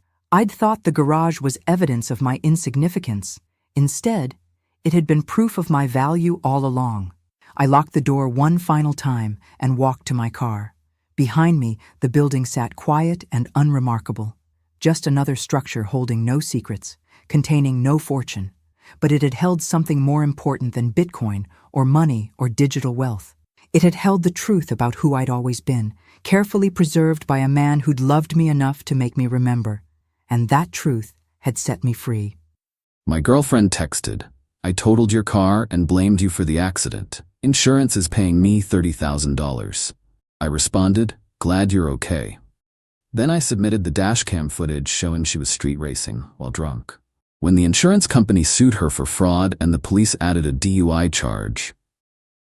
Original post I-29 email. Got the text while sitting in a meeting at work last Monday. My girlfriend Brittany, 27, had borrowed my 2021 Toyota Tacoma to run errands while her car was in the shop. The text. Bad news, babe. Got in an accident. Truck is totaled. Don't worry though. Told insurance you were driving and let me borrow it after. They're cutting a check for $30K to my account since I'm the victim. We can use it for that Hawaii trip. My coworker must have seen my face go pale because he asked if I was okay. I excused myself and called her immediately. "Britt, what the hell happened? Are you hurt?" "I'm fine. Just some bruises. The truck's done though, completely smashed." "You told insurance I was driving?" "Well, yeah, otherwise my rates would go up. Plus this way we get the full payout. The other driver already admitted fault anyway." "The other driver? What happened exactly?" "Just some idiot who brake checked me. Look, I handled it. The cops already took my statement. Just stick to the story if anyone asks. You let me drive after the accident because you were shaken up." Something felt off. Really off. But I just said, "Glad you're okay. We'll talk when I get home." Here's what Brittany didn't know. I'd installed a dashcam system 3 months ago, front and rear cameras with GPS and speed tracking. They automatically upload to the cloud every time the truck connects to Wi-Fi. It's wired directly to the battery, so it runs even when parked. I logged into the app on my phone. The footage was illuminating. Brittany wasn't running errands. She was racing her friend Alexis's boyfriend's Charger on the freeway. The speedometer overlay showed she hit 97 miles per hour in a 65 zone. She was weaving between lanes, tailgating, and brake checking other cars. Then came the crash. She tried to cut off a minivan to win the race, clipped their bumper, overcorrected, and slammed into the median barrier. The truck flipped twice. But here's the kicker. The camera also records audio inside the cabin. 10 minutes before the crash, you can clearly hear her and Alexis doing shots. Brittany's words, "3 shots of Patron and I drive better than these slowpokes." The minivan driver didn't brake check her.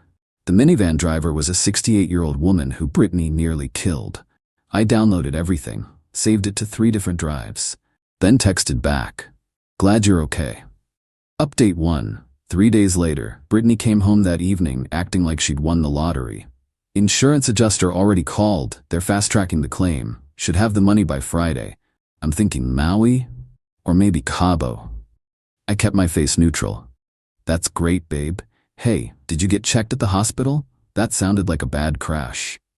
"Nah, I'm tough. Plus hospitals ask too many questions, you know?" "Yeah, like blood alcohol tests." She spent the next 2 days shopping online for vacation packages, designer bags, and a new car for herself. Posted all over Instagram about surviving a scary accident and how karma got the bad driver who caused it.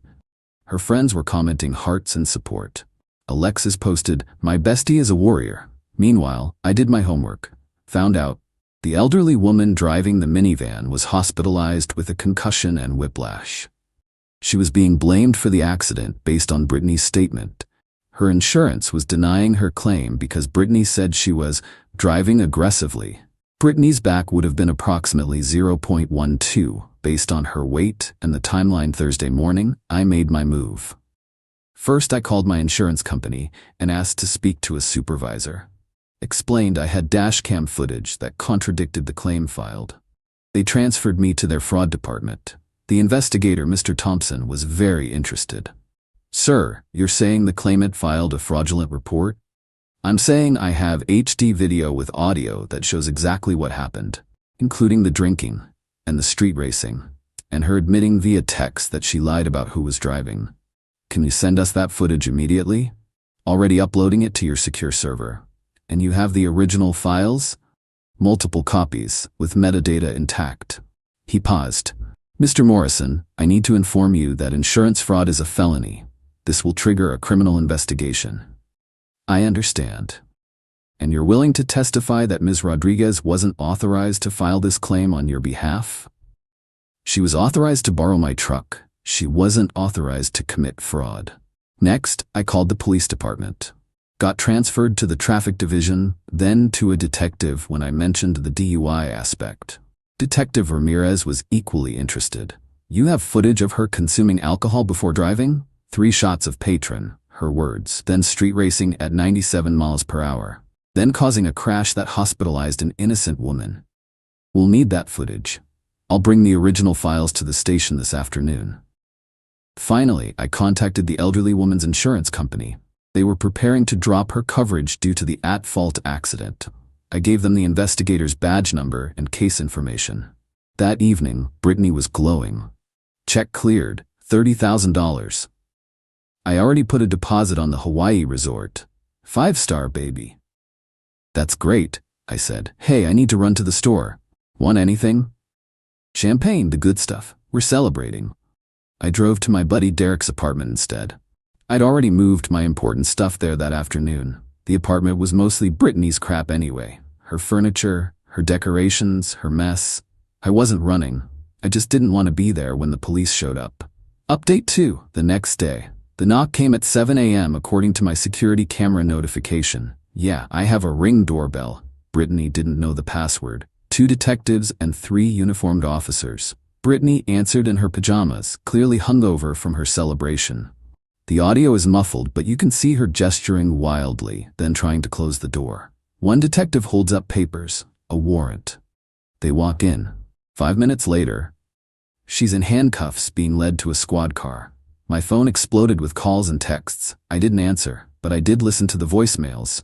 What did you do? The cops are here. This is insane. They're arresting me. They said you gave them footage? Are you insane? I'm your girlfriend. How could you do this to me? Then radio silence for a few hours. Around noon, Alexis started blowing up my phone. Her boyfriend Tyler too, the Charger owner. Apparently, the cops had visited them as well. Street racing is a crime. So is conspiracy to commit insurance fraud. Alexis was in the truck, heard planning the false story. But the real entertainment came that afternoon. Brittany's mom, Darlene, called from Brittany's phone. She must have bailed her out. You vicious little rat. How dare you snitch on my daughter? She committed multiple felonies, Darlene. She's a young woman who made a mistake. You're supposed to protect her. From consequences? No. She could go to prison. You've ruined her life over a car. She nearly killed an elderly woman, drove drunk, and committed fraud. She ruined her own life. That old bat is fine. Brittany said she was driving like a maniac anyway. The old bat has a concussion and medical bills, which Brittany caused while drunk, on video. You set her up. You put that camera there to spy on her. I put a dash cam in my truck 3 months ago for insurance purposes. It paid off, just not how I expected. She went on a 10-minute rant about how I was controlling, abusive, a narcissist, etc. Then dropped the bomb. She's pregnant. You just had the mother of your child arrested. I actually laughed. No, she's not. How would you know? Because she's been drinking heavily for weeks, including 3 shots before crashing my truck. Either she's not pregnant or she's the worst mother already. Silence. Then, you're gonna pay for this. With what? The $30,000 she has to return to insurance, plus interest and penalties? She hung up. That evening, I got an email from my insurance company. They were pursuing criminal charges for fraud. The $30,000 had been frozen in Brittany's account pending investigation. Additionally, they were suing her for the full value of the truck, plus legal fees, plus punitive damages. The elderly woman's insurance also contacted me. They were reopening her case and would be pursuing Brittany for damages, medical bills, car repair, and emotional distress. Oh, and the prosecutor's office called. DUI with injury, reckless driving, street racing, leaving the scene, she didn't render aid to the woman she hit, and filing a false police report. Each charge carried potential jail time. Brittany tried calling again that night from different numbers. I didn't answer, but saved the voicemails where she alternated between begging me to recant, threatening to destroy my life, saying she loves me, calling me Satan, offering sexual favors, threatening suicide. I forwarded everything to the detective. Witness intimidation is also a crime. Update 3. 1 week later, the entitlement escalation was something to behold. First came the social media campaign. Brittany posted everywhere that I was an abusive ex who set her up. Her version: I forced her to drive drunk, then reported her out of spite when she tried to leave me.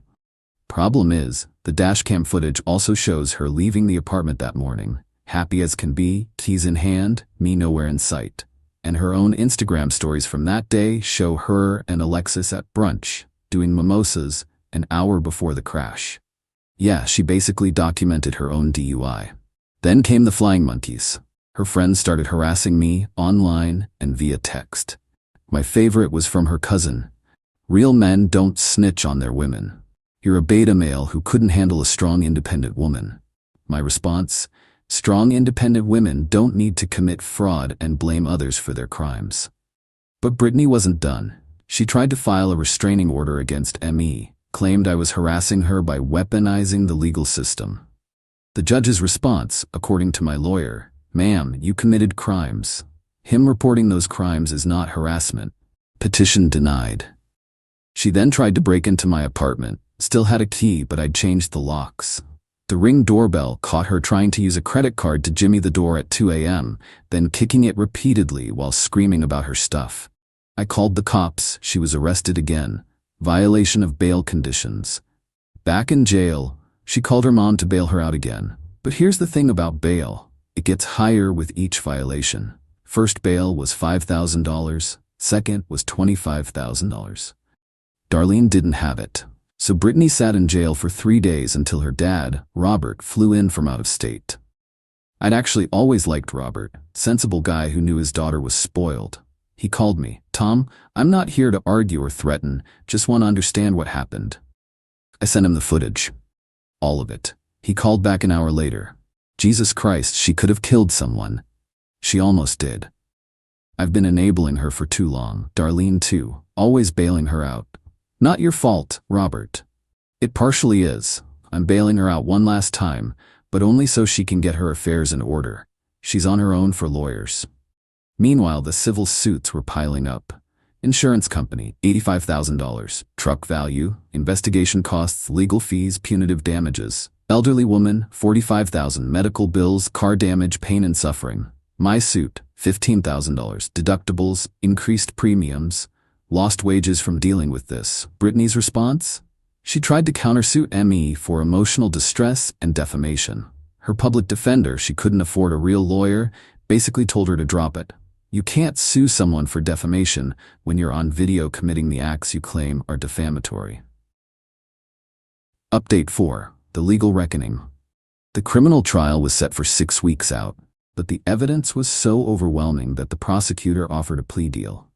Plead guilty to DUI with injury, insurance fraud, and reckless driving. 18 months in prison, 3 years probation, $50,000 in restitution, license suspended for 5 years. Brittany's response? I'm not pleading guilty to anything. Tom set me up. Her public defender looked exhausted. The prosecutor actually laughed. Trial it was. But first came the civil cases. Insurance fraud is apparently something insurance companies take very seriously. Who knew? They had a forensic analyst examine the footage. He testified that based on the alcohol consumption shown, her coordination during the racing, and the crash dynamics, her BAC was between 0.11 and 0.13.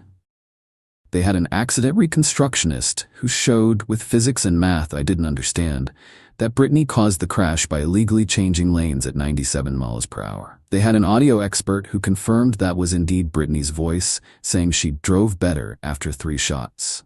Brittany's defense? I was just joking about the alcohol. Those were water shots for TikTok. The judge, you were making a TikTok video while driving? No, before. The water shots were before.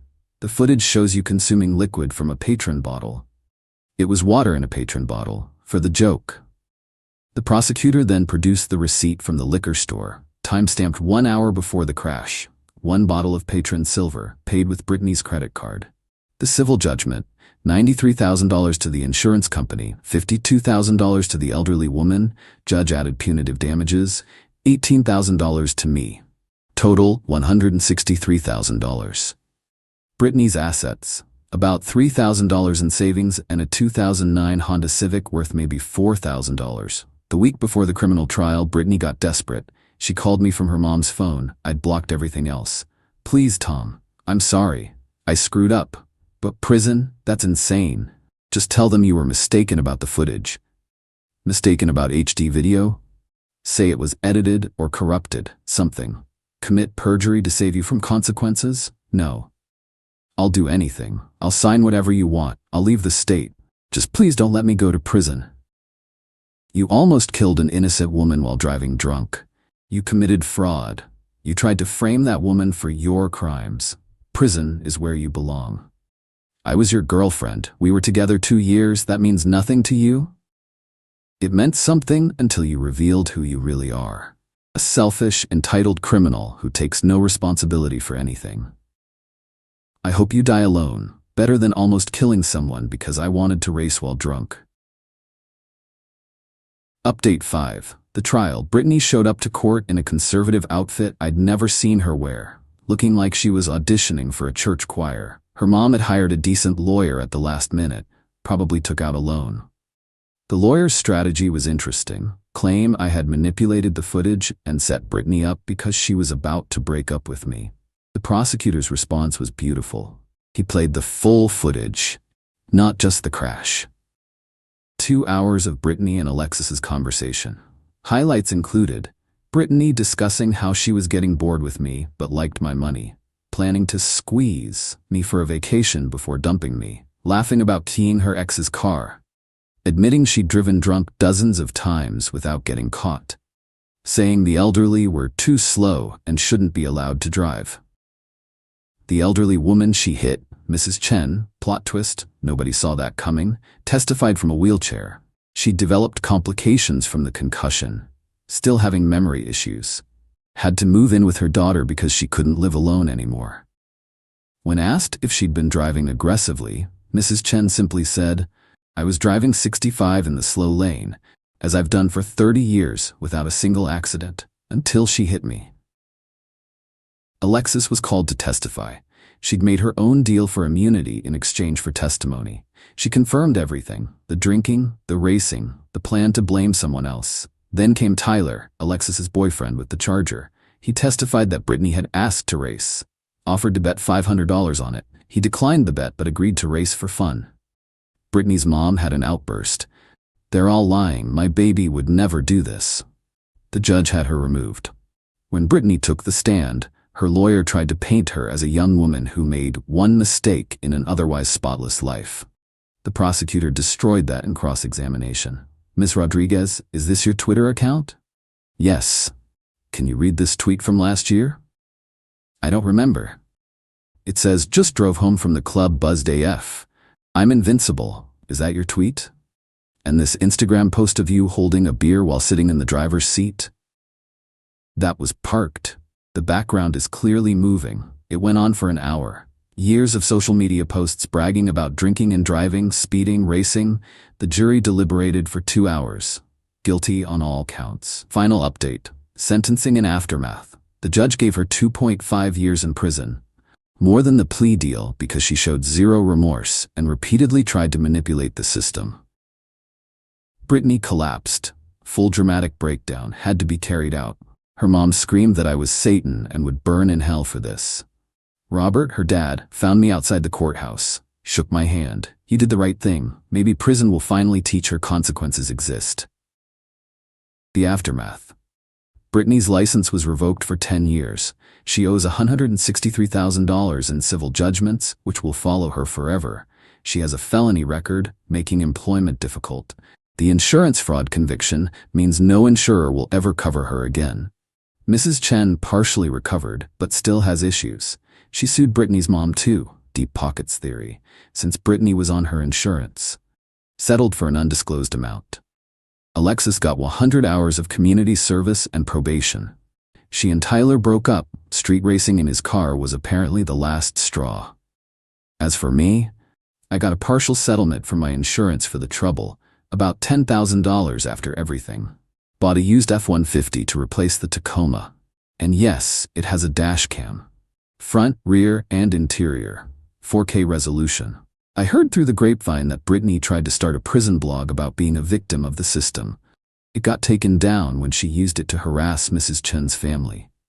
Her mom, Darlene, still posts about her wrongfully imprisoned daughter. The comments are mostly people pointing out that there's literally video of the crimes. Last week I got a letter from Brittany in prison. Just one line. I still think you overreacted. Zero remorse. Zero self-awareness. Zero personal responsibility. Some people ask if I feel bad about sending my ex to prison. The answer is no. I didn't send her to prison. Her choices did. She chose to drink. She chose to drive. She chose to race. She chose to crash into an innocent woman. She chose to lie about it. She chose to commit fraud. She chose to blame her victim. All I did was make sure the truth came out. The dashcam cost me $400. Best investment I ever made.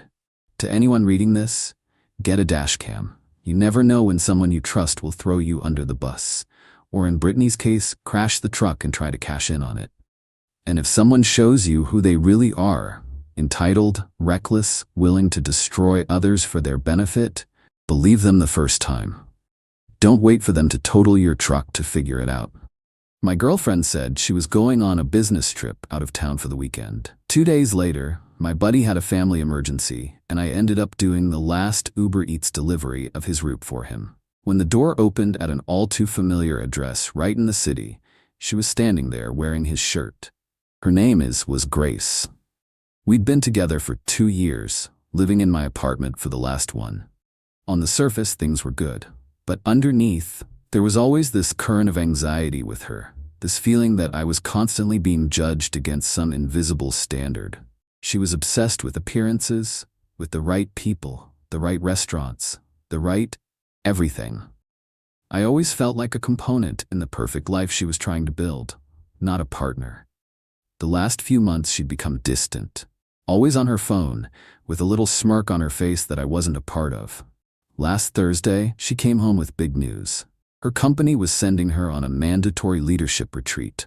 It was in a city about 3 hours away, and she'd be gone from Friday morning until Sunday night. She made it sound like a huge deal, a major step for her career. She showed me the brochure for the conference center, a fancy place with golf courses and a spa. It all seemed legitimate. So, I played the supportive boyfriend. I helped her pack, told her to have a great time, and kissed her goodbye Friday morning as she wheeled her suitcase out the door. The apartment felt quiet and empty after she left. I had a weird feeling in my gut, a low hum of suspicion I couldn't quite place, but I told myself I was just being paranoid. I had no reason not to trust her, right?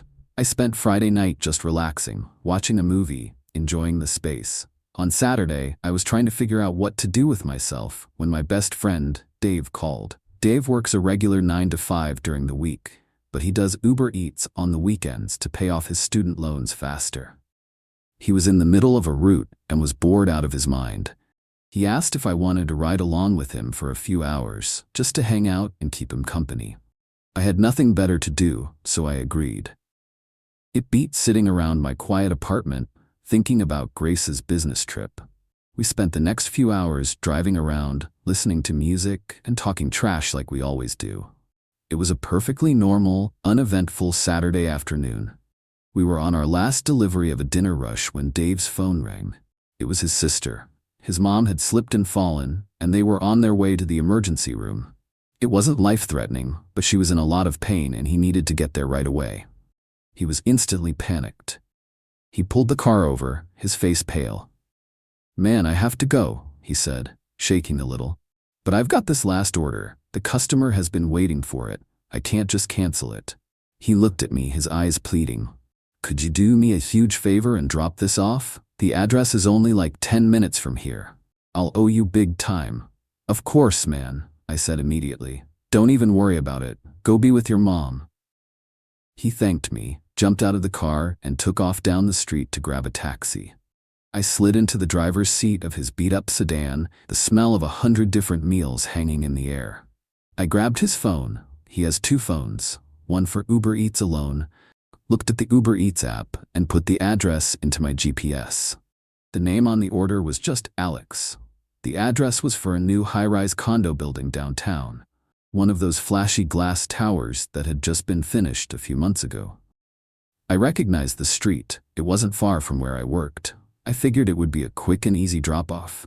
I found the building, parked illegally for a minute, and grabbed the sealed paper bag from the passenger seat.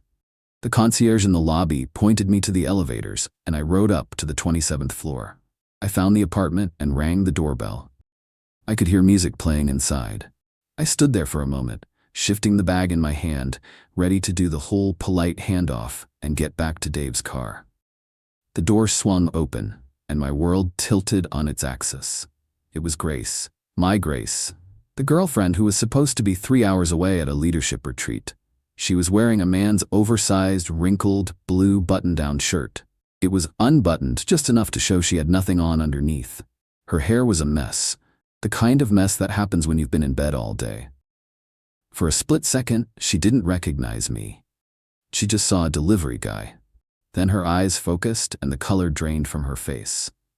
Behind her, a guy walked into the doorway, shirtless, rubbing a towel on his wet hair. He was tall, athletic, with a smug look on his face. I'd seen him once or twice before in pictures she'd shown me.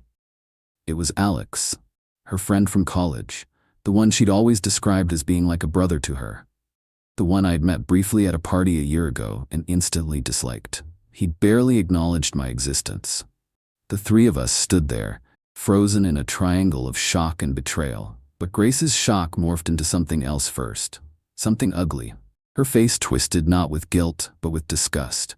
At me. "What the hell are you doing here?" she hissed. "Why are you doing Uber Eats delivery? I am so ashamed of you." And just like that, something inside me snapped. The hurt, the confusion, it all burned away in a flash of white-hot rage. I looked from her, in another man's shirt, to the bag in my hand, to the smug, half-naked guy standing behind her. Ashamed of me? I dropped the bag of food. It hit the marble floor of the hallway with a wet thud. "Ashamed of me?" I roared, letting my voice echo in the quiet hallway. "You're supposed to be at a business conference, you lying, cheating piece of trash." Alex, the brother, finally spoke up, stepping forward. Whoa, man, who are you?" he said, putting a protective hand on Grace's arm. I laughed, a harsh, humorless sound. "I'm her boyfriend, the guy she lives with in the apartment you've probably heard all about." "Who the hell are you?" Alex's smug expression dissolved into confusion. He looked down at Grace, his grip on her arm tightening. "Boyfriend? What is he talking about? You told me you broke up with your ex months ago. You said he was a psycho who wouldn't leave you alone." He looked back at me, a flicker of recognition in his eyes. "Wait, you're Jake? She told me you were stalking her." The world stopped spinning and came into sharp, brutal focus. The lies were deeper than I could have imagined. I wasn't just the clueless boyfriend. I was the crazy, stalker ex in the story she was telling him. I took a step closer to them. "So I'm the crazy ex now?" I said, keeping my voice low so they knew I meant business. "Is that what you were thinking when you used my credit card to book your flight to this conference? Is that what you were thinking when you told me you loved me before you left?" Grace started to stammer, her eyes darting between us. It's not what it looks like." "Oh, it looks exactly like what it is," Alex shouted, turning on her. He was betrayed too, and his anger was just as raw as mine. "You've been playing me this whole time, using my apartment, telling me you're single, letting me think we were starting something real, all while you had a live-in boyfriend? What is wrong with you?" She started to cry then, the classic go-to defense. "I was confused," she sobbed, looking from me to him. "I didn't know what to do. I love you both." "You don't love anyone but yourself," I spat. I had never felt such a profound level of disgust for another human being in my entire life. The confrontation was messy, loud, and brutally public in that sterile apartment hallway. Doors on the floor were probably cracking open as our neighbors listened in. I didn't care. Finally, her tears dried up, replaced by a desperate panic. She looked at both of us, her face streaked with mascara. Where am I supposed to go now? She whimpered, the ultimate question of a person who has run out of options and expects someone else to provide a new one. I looked at her, standing there in another man's shirt, the embodiment of her own deceit. I don't care, I said flatly. But you have until noon tomorrow to get every last one of your things out of my apartment. If it's not gone by then, it's going to the curb. She turned her hopeful, tear-filled eyes to Alex. He just shook his head in disgust. You are definitely not staying here, he said. I want you out of my apartment, now. He reached behind him, grabbed her purse from a table, and tossed it into the hallway.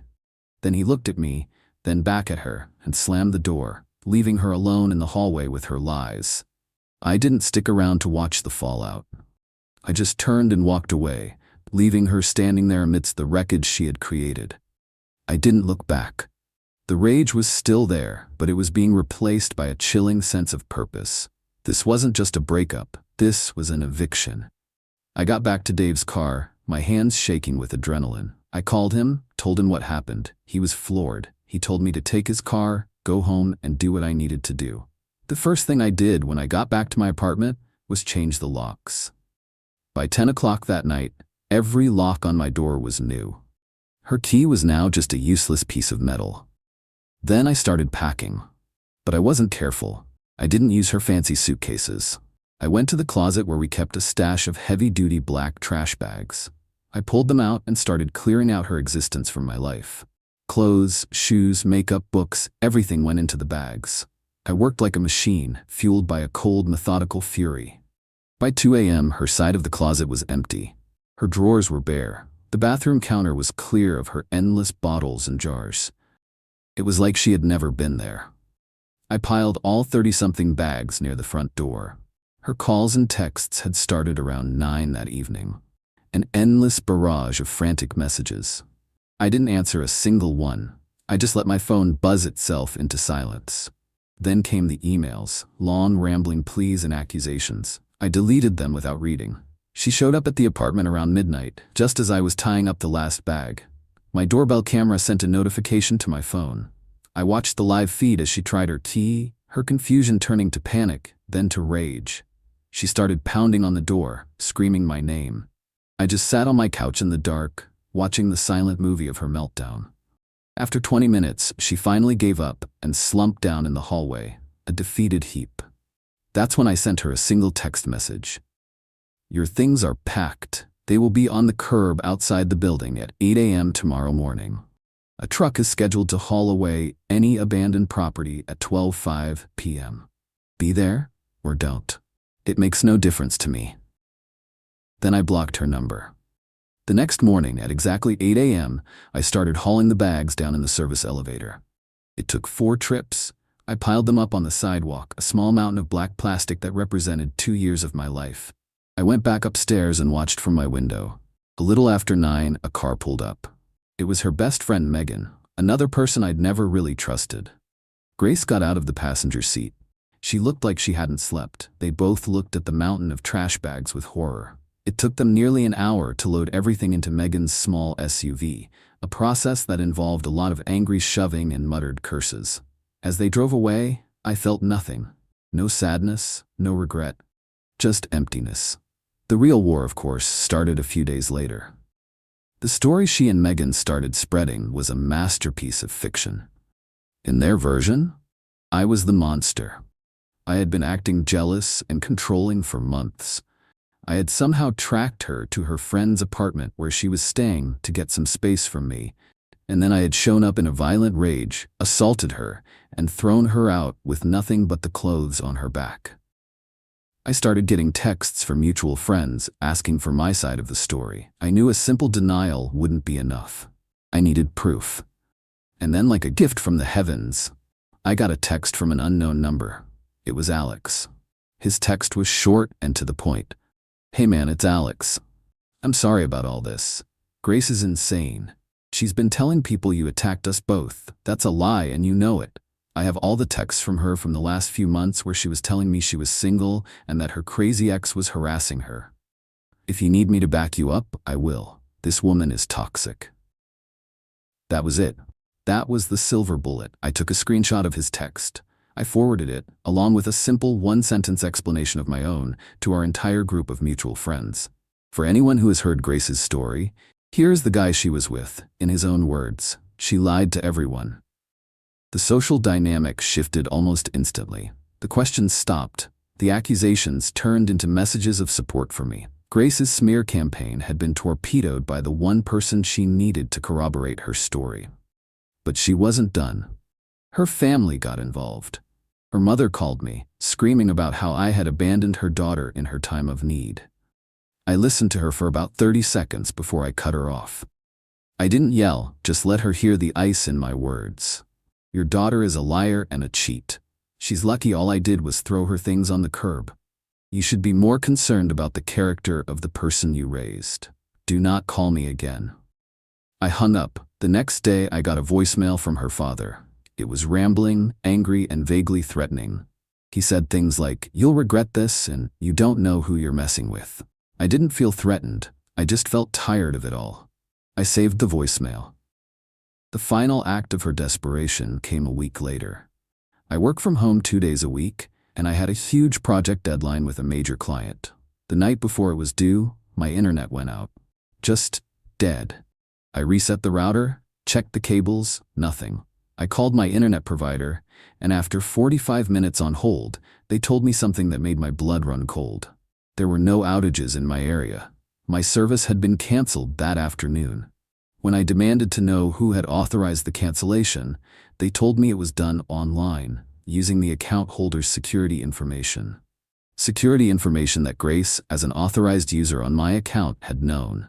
I had changed all the main passwords, but I had forgotten about the stupid internet account. She had done it on purpose, a calculated act of sabotage to mess with my job. I managed to finish my project by using my phone as a hotspot, but I was seething. This had crossed a line from a messy breakup into active harassment. I knew where she was staying. A friend had mentioned she was crashing on Megan's couch. The next morning, I drove over there. I banged on the door until Megan opened it, looking startled. Grace was standing behind her, a look of smug satisfaction on her face that quickly vanished when she saw the look on mine. I was so angry I was shaking. "This stops now," I said. I held up my phone and played her father's threatening voicemail. Their eyes went wide. Then last night, my internet was mysteriously canceled, the night before a major work deadline. An act of sabotage that could have cost me my job. I took a step forward, and they both instinctively took a step back. Here's what's going to happen. You, your friends, and your family are going to leave me alone. Forever. If I get one more phone call, one more text, or if so much as my Netflix account gets mysteriously logged out, I am taking this voicemail, along with the phone records of your harassment and a sworn statement about the internet sabotage, and I am going to the police to file for a restraining order. Do you understand me? They were both pale, silent. The reality of legal consequences was something they hadn't considered. Grace tried one last time, her voice cracking, the tears starting to form. "But Jake, I made a mistake. What about us?" I just looked at her, the woman I had once loved, and felt nothing but pity and disgust. "There is no us," I said. "You torched that idea when you packed your bags for a fake business trip." I turned around and walked away without another word. I got in my car and drove home. I blocked her number, Megan's number, and the numbers of her parents. I sat in my quiet, clean apartment, the silence a welcome relief. I poured myself a drink and deleted every picture I had of her. It was finally over. I got on one knee. She laughed and said, "I'm in love with your best friend." So I cut them both off. A year later, they hated each other, and my new girlfriend just said yes to my proposal. Hey viewers, before we move on to the video, please make sure to subscribe to the channel and hit the like button if you want to see more stories like this. Thanks. The ring felt like a lead weight in my pocket, a secret so profound it seemed to warp the very air around me. I kept touching my jacket just to make sure the small velvet box was still there, a nervous tick I hoped Chloe would mistake for casual coolness. "You okay, man?" Mark clapped me on the shoulder, his grin wide and easy. "You look like you're about to pass out." "Just a big night," I said, forcing a smile. "My best friend. He was in on it, of course. He'd helped me plan the whole thing.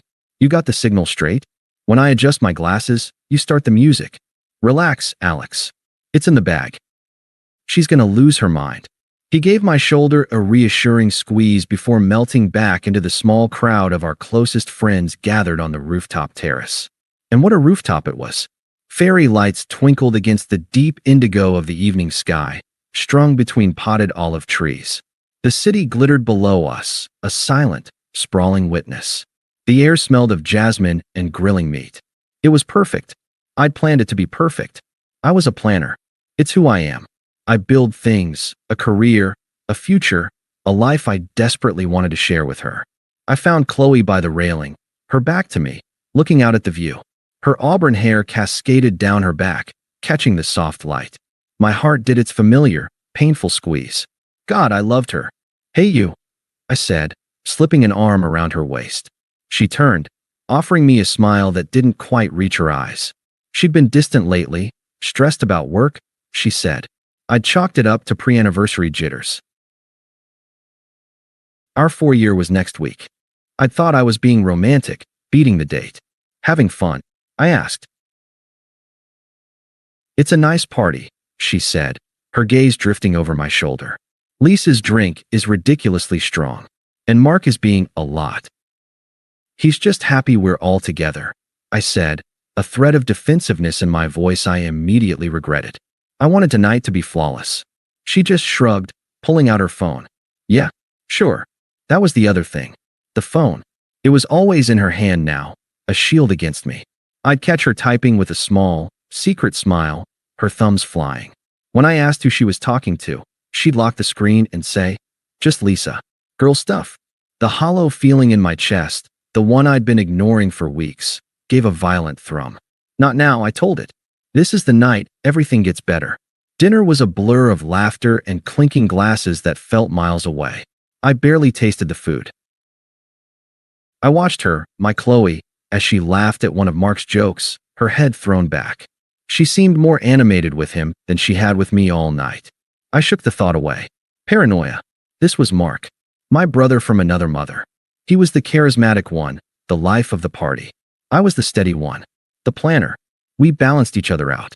Finally, the moment arrived. Dessert was cleared. The soft, ambient music playing through the speakers faded. My heart hammered against my ribs, a wild bird trapped in a cage of bone. This was it. I stood up, my chair scraping softly on the terrace tiles. The conversation around the table died down. All eyes turned to me. I saw phones being subtly raised, recording lights blinking on. Good. I wanted this remembered. I adjusted my glasses.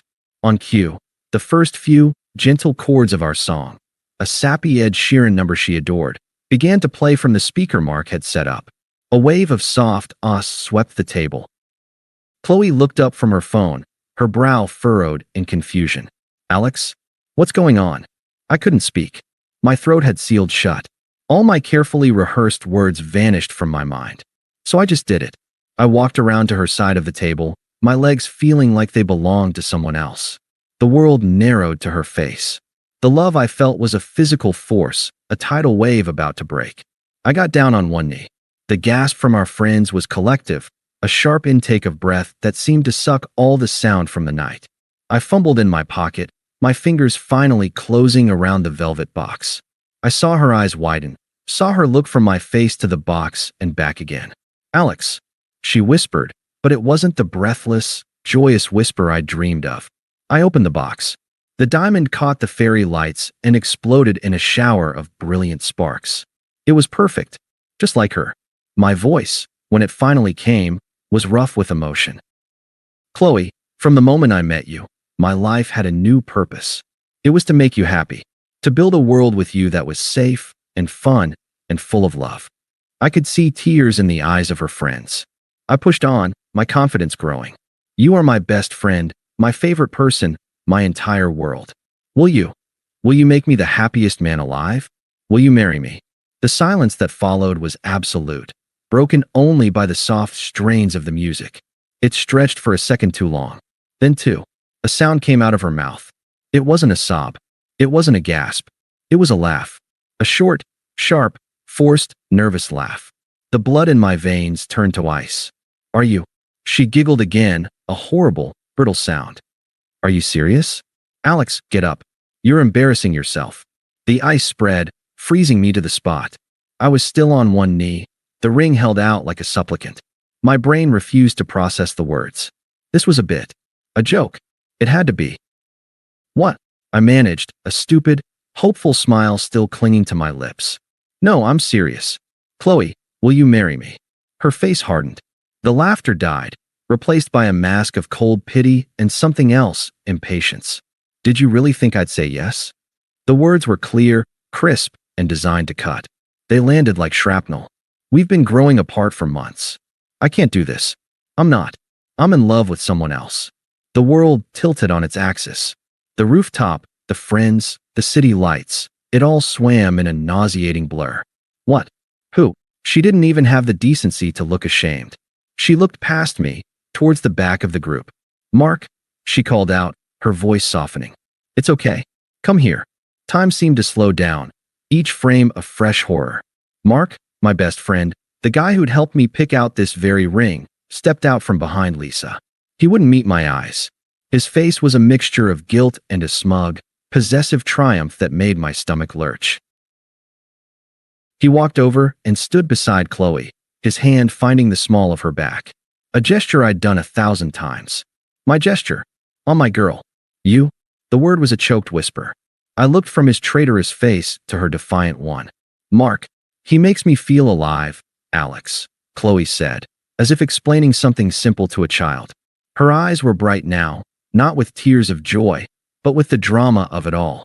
She was the star of her own shocking movie. You? You just plan things. You're a blueprint. He's the adventure. You just plan things. The words were the final, precise twist of the knife.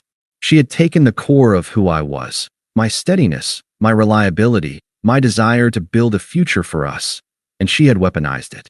She had used it as her justification for this public execution of our relationship. The numbness began then. A blessed, anesthetic void that spread from my core, silencing the screaming pain, dousing the white-hot fury.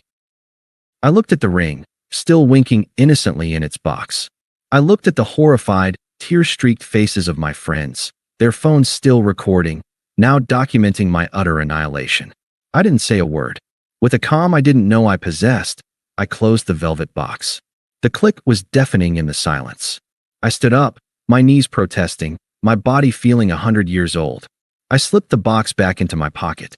I looked at Chloe, then at Mark. I held their gaze for a single, endless second, letting them see the man they had just killed. Not with anger, not with tears, but with a profound, bottomless silence. Then I turned, and I walked away. I walked past the table of stunned friends, past the waitstaff who looked awkwardly at their shoes, through the door leading off the rooftop, and into the sterile hallway of the building.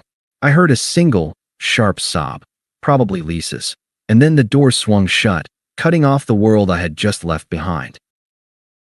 The elevator ride down was silent. My reflection in the polished brass doors was a stranger's face, pale, composed, empty. The lead weight in my pocket was no longer a secret hope. It was a tombstone, and I was the ghost, walking away from my own grave. The drive home was a study in sensory deprivation. The city lights blurred into meaningless streaks of color. The hum of the engine was a distant, mechanical whine. My hands were steady on the wheel, my breathing even. Inside, I was a cathedral that had been struck by lightning. The structure was still standing, but the interior was scorched, hollow, and silent. I walked into my apartment. It still smelled like her. Vanilla and bergamot from the expensive candles she loved. Her jacket was slung over the back of the couch. A half-finished mug of tea sat on the coffee table. It was a museum of a life that had, an hour ago, felt utterly real. I didn't break down. I didn't scream. I didn't even cry. The shock was too absolute, the betrayal too clean in its cruelty. It was a surgical amputation. The limb was gone, but the phantom pain hadn't set in yet. I stood in the center of the living room, just breathing. Then, a single, clear thought cut through the static. This is no longer my life. I went to my home office, sat at the desk, and pulled out a fresh notepad.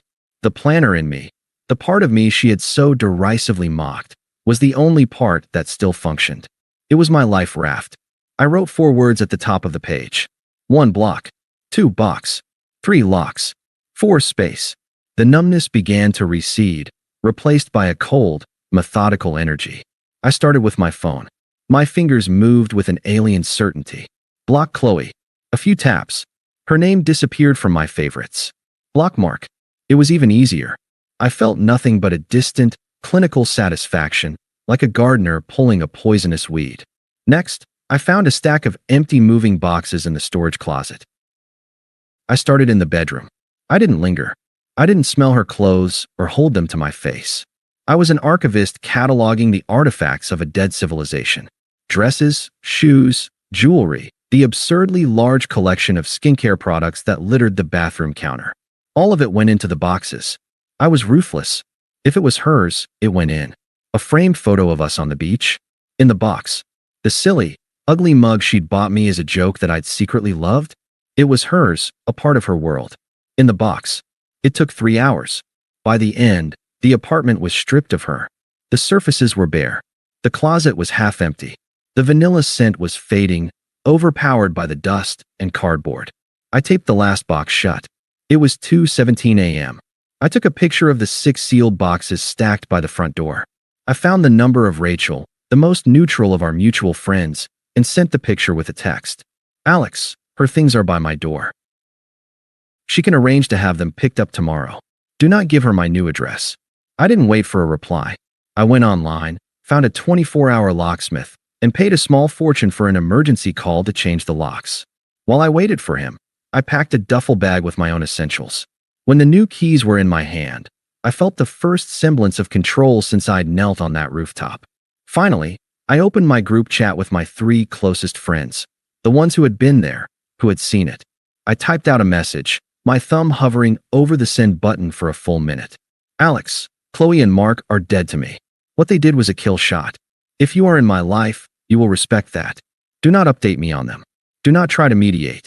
I am taking space. I'll be in touch when I'm ready. I sent it. I turned my phone off. Not silent. Off. The silence in the apartment was now my own. It was no longer an absence, but a presence. I sat in it. I let the unfairness of it all wash over me. The 4 years. The plans. The ring in my pocket that felt like it was burning a hole through the fabric. I had been loyal. I had been committed. I had built a foundation, and she had called it a cage. The phantom pain was starting, a deep, aching throb in a part of my soul that was now missing. But I didn't fight it. I just sat, in the quiet of my new, hollowed-out world, and let it hurt. I wasn't building a future for us anymore. I was shoring up the defenses for me. And the first, most important rule was simple. They were gone. And they were never, ever coming back. Weeks bled into a month. The raw, screaming pain had subsided into a constant, low-grade hum of anger. I'd moved into a new apartment, a sleek, modern box in a building where no one knew me. It held no ghosts. I worked from home. I went to the gym until my muscles screamed and my mind went blessedly blank, and I learned to cook for one. I was on the treadmill, drenched in sweat, pushing through the last punishing kilometer when my phone buzzed on the console. I glanced down, expecting a spam message. It was from an unknown number. Unknown. Alex, we need to talk. My heart didn't flutter. It didn't leap. It just gave a single, hard, angry thud against my ribs. I knew. I just knew. I kept running, my pace steady. The message sat there, a digital ghost at the feast. A minute later, another buzz. Unknown. What you did, just walking out, was so cruel. You humiliated me. A cold laugh escaped me, lost in the grunt of my effort. I humiliated her. The audacity was still breathtaking. I finished my run, slowing to a walk, my breath coming in ragged gasps. I picked up my phone, my thumb hovering over the block button. But a colder, more curious part of me wanted to see the script. I knew how this worked. I'd seen it in movies she'd made me watch. Alex, this number is being blocked. I put the phone down and started my cool-down stretches. It buzzed again almost instantly. 3 rapid-fire texts. Unknown, wait. Please. Unknown. It wasn't supposed to happen like that. Unknown. You pushed me into his arms. You were so focused on the future you forgot about us in the present. Mark was just there for me. It just happened. There it was. The justification. The classic rewrite of history. Our shared dreams were now my singular obsession. My stability was now emotional neglect. Mark's betrayal was now him simply being there. And the months-long affair, the calculated public humiliation, was now something that just happened. Like a car accident. Like bad weather. I looked at the words, waiting for the sting. There was none. All I felt was a profound, bone-deep weariness. This was the person I'd wanted to spend my life with. This was the depth of her character. It was pathetic. I finished my stretches, grabbed my towel and my water bottle. I looked at the phone one last time. No more messages came. She had fired her shot, the one she probably thought would make me see the error of my ways, and it had landed in a void. I picked up the phone. I didn't type a response. I didn't give her the satisfaction of a reaction, not even an angry one. I simply tapped a few times, selected the number, and hit block. The screen went back to my home screen. I wiped my face with the towel, took a long swig of water, and walked out of the gym into the clean, anonymous morning. The hook had been baited and cast, but the fish had already swum away. The water was calm. 2 months to the day after the rooftop, I was finally feeling human again. The new apartment felt like mine. I'd hung a few pictures, bought a ridiculously comfortable armchair, and mastered a decent chicken curry. The silence was no longer hollow. It was peaceful. I was working on a complex project, my headphones on, when my personal phone lit up. The screen showed Lisa. Lisa, Chloe's chief bridesmaid, the unofficial president of her fan club. A flying monkey, if ever there was one. My first instinct was to ignore it. But the planner in me, the part that liked to know what was coming, reasoned that letting this play out was smarter than letting it fester. I took a steadying breath and accepted the call, putting it on speaker. Alex? Oh my God, you actually answered. Her voice was a dramatic, breathy rush. Lisa, I said, my tone flat. I'm working. You have 30 seconds. Okay, look. I know you said not to contact you, but this is an emergency. A friend emergency. I said nothing. The silence stretched, forcing her to fill it. It's Chloe. She's a mess, Alex. A complete wreck. This thing with Mark, it's a disaster. I picked up a pen and started doodling a cube on a notepad. Still, I said nothing. He's nothing like she thought he was, Lisa plowed on, her voice dropping to a conspiratorial whisper. He's so jealous. He checks her phone. He gets mad if she talks to other guys, even at work. And he lost his job, did you hear? He's just leeching off her. It's awful. I finished the cube and started shading one side. The karma was unfolding exactly as one might have predicted. There was no surprise, only a dull confirmation. She misses you so much, Lisa pleaded, her voice cracking with performative emotion. She cries every night. She knows she made a colossal mistake. The biggest mistake of her life. You have to talk to her. You have to forgive her. You guys were meant to be. I put the pen down. My 30 seconds were up. Lisa, I said, my voice calm and utterly devoid of warmth. I was very clear with my friends. You are no longer one of them. Do not contact me again. I heard her sharp intake of breath, a prelude to another plea. But Alex, I ended the call. Then I blocked her number. The entire interaction had taken less than a minute.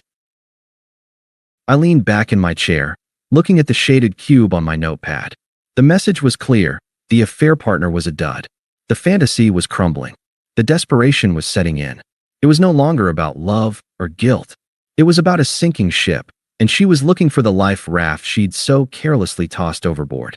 I felt nothing. Not vindication. Not pity. It was just data.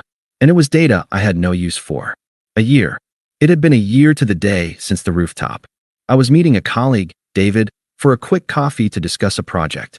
I'd chosen a place I never went to, a modern, minimalist cafe with uncomfortable chairs and excellent espresso. I was 5 minutes early, scrolling through news on my phone, when a shadow fell over my table. I looked up. It was Chloe. She looked diminished. The vibrant, dramatic energy that used to crackle around her was gone. Her hair was pulled back in a simple ponytail, and she wore no makeup. She looked tired and older than she should. She slid into the chair opposite me without asking. You look good, she said, her voice barely a whisper. I didn't reply. I simply placed my phone face down on the table and watched her. I was a scientist observing a specimen. There was no anger, no nervousness, just a detached curiosity about how this would play out. The silence unnerved her. She wrung her hands, a gesture I remembered well. Alex, I'm so sorry. It was the biggest mistake of my life. I took a slow sip of my coffee. The bitterness was clean, bracing. Mark and I broke up, she continued, the words tumbling out in a rush. Months ago, he was using me the whole time. The second I was available, he lost interest. He cheated on me. Can you believe that? He cheated on me 2 months in. I was just too proud to admit it. I had nowhere to go. She looked at me, expecting a reaction. A gasp. And I told you so. Something. I gave her nothing. I just waited. Her composure began to crack. Say something, she hissed, her eyes glistening with frustrated tears. Aren't you going to say it? I told you so. Aren't you going to gloat? You have every right to. I set my cup down with a soft, precise click. Why would I? I asked, my voice even in quiet. I haven't thought about you in months. The words landed with the force of a physical blow. She recoiled, her face crumbling. Then, just as quickly, it twisted into anger. The real Chloe, the one beneath the tears and the drama, finally surfaced. You're a liar, she spat, her voice low and venomous. You loved me. You wanted to marry me. You can't just turn that off. I didn't turn it off, Chloe, I said, my tone still infuriatingly calm. You burned it to the ground. I simply decided not to stand in the smoke. The man who loved you died on that rooftop. You killed him for a guy who saw you as a conquest. I saw David walk in, spot me, and hang back by the door, understanding the situation. I gave him a slight nod. I've built a new life, I continued, standing up and picking up my jacket. And you have no place in it. Not as a friend, not as an acquaintance, not even as a memory I bother to revisit. She stared up at me, her face a mask of pure, undiluted fury. The tears were gone. You're a cold, heartless bastard. I'm glad I didn't marry you. I looked at her, this stranger who had once been my entire world, and I felt the last, invisible thread between us snap. I know, I said, pulling on my jacket. And I'm glad you didn't either. Goodbye, Chloe. I walked away from the table, towards David. I didn't look back. I heard the scrape of her chair, a muffled sob that turned into a curse, and then the sound of the cafe doors slamming shut. The sound was not an ending. It was an echo. The echo of something that had already been over for a very, very long time. 6 months later, I was on a different mountain, under a different sky. This one was wilder, all granite and pine and thin, clean air. Sarah walked beside me, her hand in mine. We'd met 3 months after the coffee shop incident, introduced by a mutual friend at a rock climbing gym. She was a landscape architect, a woman with calm eyes and a quiet, steady strength. With her, there was no drama. There was only peace and a deep, abiding respect. We reached the summit as the sun began its descent, painting the sky in shades of orange and violet. The world fell away below us, vast and breathtaking. It was just us, the wind, and the soaring hawks. It's incredible, Sarah whispered, her face lit with awe. I looked at her, at the way the setting sun caught the gold in her hair, at the simple, profound joy in her expression. My heart felt too big for my chest, but this time, it wasn't pain. It was a quiet, soaring certainty. It is, I agreed. I squeezed her hand and let go. But there's one more thing. I reached into the pocket of my hiking pants. This time, there was no lead weight, no secret that warped the air. There was only a simple, sure purpose. I got down on one knee on the sun-warmed rock. Sarah turned, her eyes widening. But unlike a year ago, there was no confusion, no hesitation. Her hands flew to her mouth, and her eyes filled with tears of pure, uncomplicated joy. I opened the box. The ring was different, a unique, raw diamond set in a simple band. It was her. It was us. Sarah, I said, my voice clear and strong, carrying on the mountain air. You are my peace. You are my adventure. Will you marry me? Her answer was a radiant, breathless yes. 1,000 times yes. I slid the ring onto her finger. A perfect fit. She pulled me up and kissed me, and as I held her, the past wasn't just behind me. It was gone. Vaporized in the face of this. There was no audience, no performance, no drama. Just a quiet, certain beginning, built on the solid, unshakable ground of mutual respect and love. The ashes of the old ending were so far behind me, I couldn't even see the smoke anymore. Thanks for watching. Make sure to subscribe to the channel and hit the like button. What do you think about this story? Share it in the comments. It was 1:30 in the morning when the pounding on my front door nearly made me jump out of bed. At that hour, nobody should be knocking unless something was very wrong. I grabbed the nearest thing, a heavy flashlight, and yelled out, "Who is it?" The voice that came back froze me in place. "Olivia, it's me. Please, open." I unlocked the door and found my sister, Ray, slumped against the frame, her face swollen, one eye half shut, her lip bleeding. She collapsed into my arms like her body had just given up. My gut reaction wasn't fear, it was rage. This wasn't the kind of bruise you got from tripping over furniture. This was deliberate. I pulled her inside, set her on the couch, and tried to keep my voice calm. "Ray, what happened?"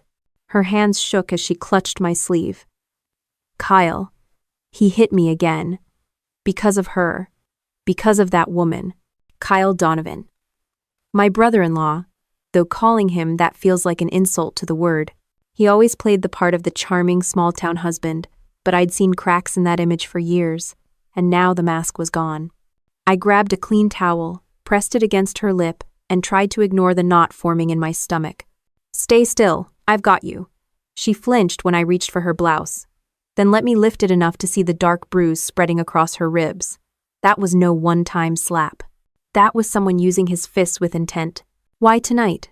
I asked, my voice low. Ray's eyes filled with tears.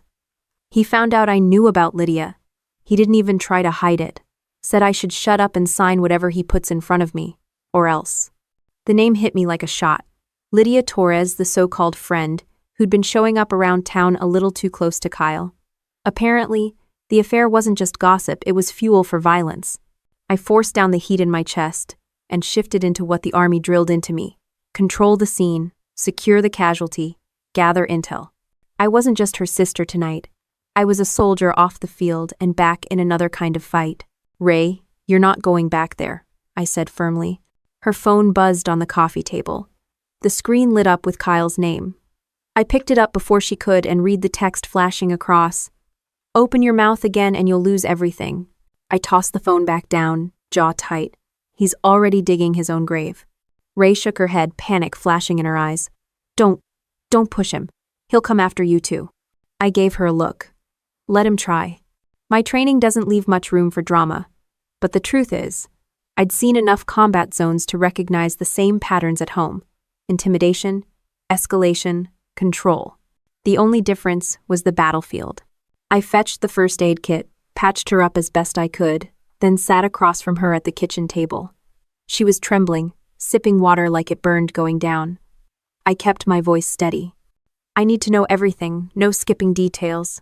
She hesitated, then told me how it had been building for months. The late nights, the shouting, the push that turned into a slap, then a fist.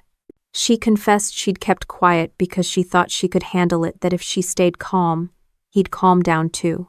It was the classic cycle, and it made me sick. By the time she finished, my fists were clenched so tight my knuckles hurt.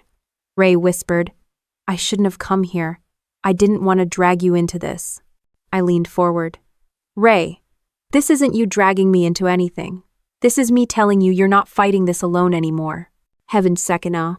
She nodded weakly, tears rolling down her cheek, and for the first time all night I saw a flicker of relief in her eyes. I stood up, walked down the hall, and opened my closet.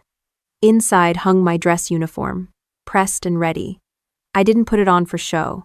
It was a reminder of who I am and what I stand for. If Kyle wanted a fight, he wasn't just picking one with Ray.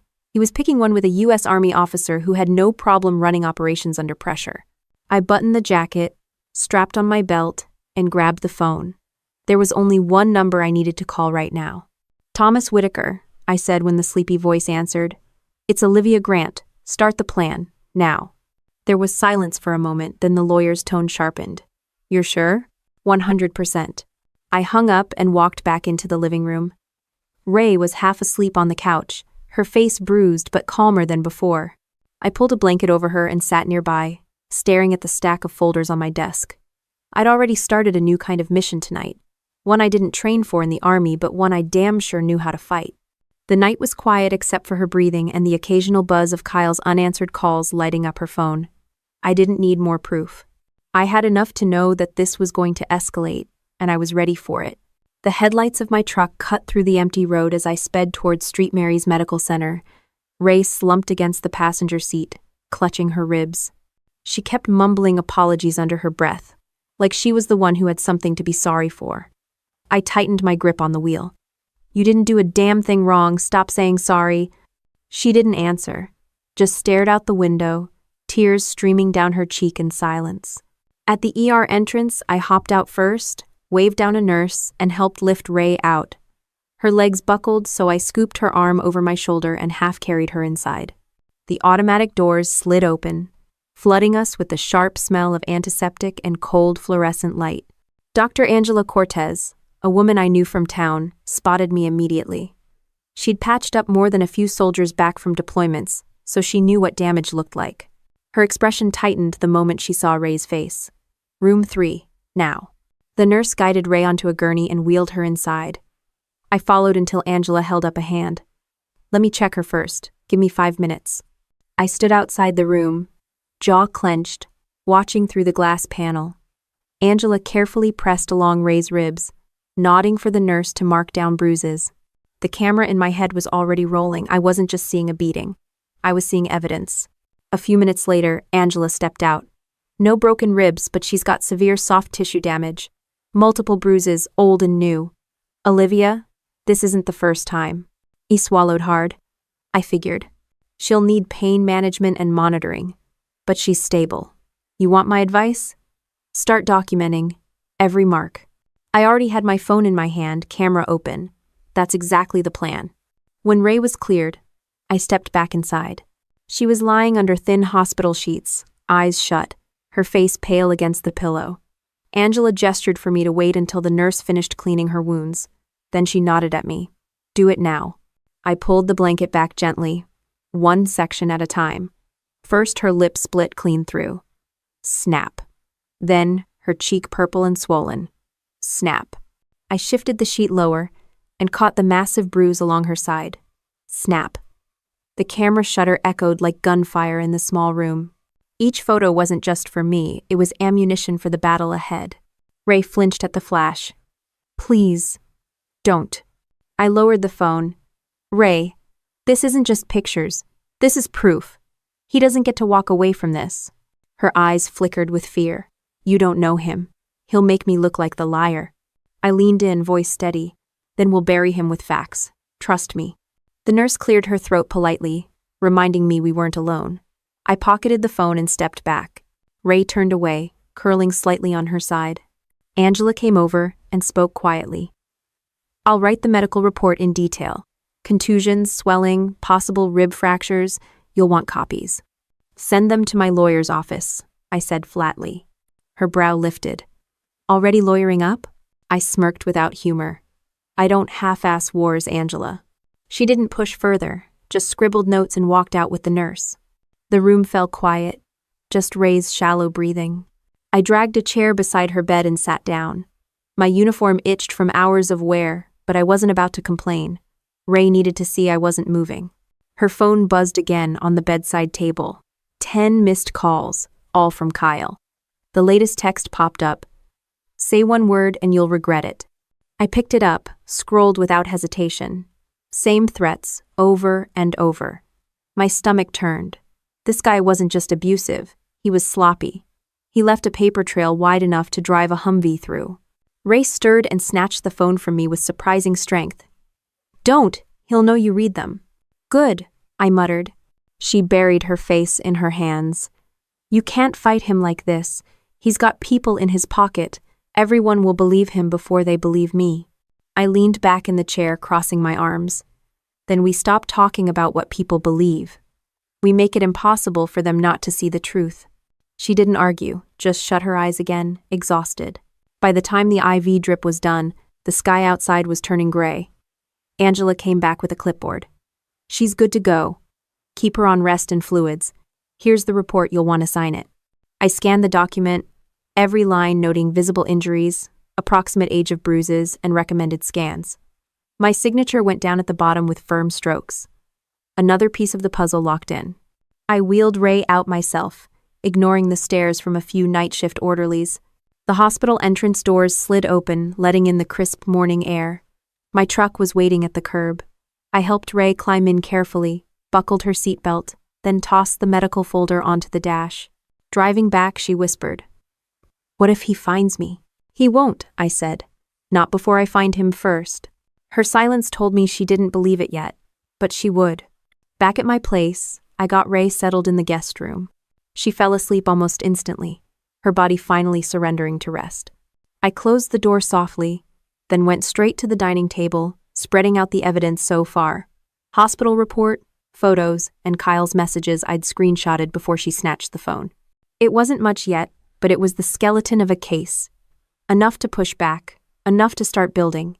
I poured myself coffee, black and strong, and sat down across from the pile. The steam rose between us like smoke from a battlefield. My phone sat beside the mug. I picked it up, scrolled through contacts, and hovered over Marcus Hale's number. A fellow soldier, a friend, and someone who understood operations better than most cops in town ever would. I hit call. "Marcus? It's Olivia. I need backup. Quiet. For now." His voice came groggy but sharp enough. "What's going on?" "You'll see soon enough. Just be ready." End of quote. I ended the call before he could ask more, then leaned back in the chair. Outside, the sun was breaking over the horizon, spilling light through the blinds. Ray was safe for now. But safety wasn't the mission. The mission was evidence, leverage, and ultimately justice. And this was only the start. The knock on my front door the next morning wasn't frantic like Ray's had been. This one was steady, almost casual. When I opened it, Marcus Hale stood there in jeans and a faded army t-shirt, coffee in one hand, duffel bag in the other. "You didn't say much on the phone," he said, brushing past me like he owned the place. "But the look on your face says it all." I closed the door behind him. "My sister's in the back room. She's sleeping, don't wake her." That. Marcus set the coffee down on the counter, unzipped the duffel, and pulled out a small set of surveillance gear, nothing fancy, just what any former infantryman with too much time on eBay might collect.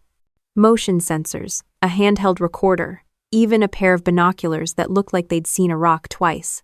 "You're serious," he muttered, scanning my living room. "Dead serious," I answered. We didn't waste time. Marcus set up sensors near the windows and front door. I installed a camera above the porch, angled, so it captured the street and anyone approaching. It wasn't paranoia, it was insurance. Once the place was secure, I sat him down at the table, spreading out the hospital report, the photos, and the texts. Marcus studied them quietly, his jaw tightening the further he read. "Damn," he said finally. He didn't just rough her up. He wanted her scared enough to shut up. "Yeah, and now he's going to regret leaving marks." Marcus looked at me, waiting for more. "I need eyes on Kyle," I said. "Where he goes, who he talks to, everything. If he thinks Ray's just hiding out, he won't see this coming." Marcus gave a half smile. "You're running this like an op." "That's because it is one." We split tasks. I would handle the legal front with Whitaker, while Marcus covered the fieldwork. I grabbed my jacket and drove straight into town, heading for Whitaker's office on Main Street. The place looked like it hadn't been updated since the 70 wood paneling, squeaky floorboards, and a secretary who greeted me by name before waving me through. Whitaker himself was behind a cluttered desk, glasses low on his nose. He looked more like a tired history teacher than a lawyer, but the man was sharp when it counted. "Olivia," he said, setting down his pen. "You sounded urgent." "Hell." I laid the hospital report on his desk, followed by the photos and my phone with Kyle's threatening texts pulled up. "This isn't just domestic trouble, he's crossed lines. I want everything filed, documented, airtight." Whitaker adjusted his glasses, scanning each page slowly.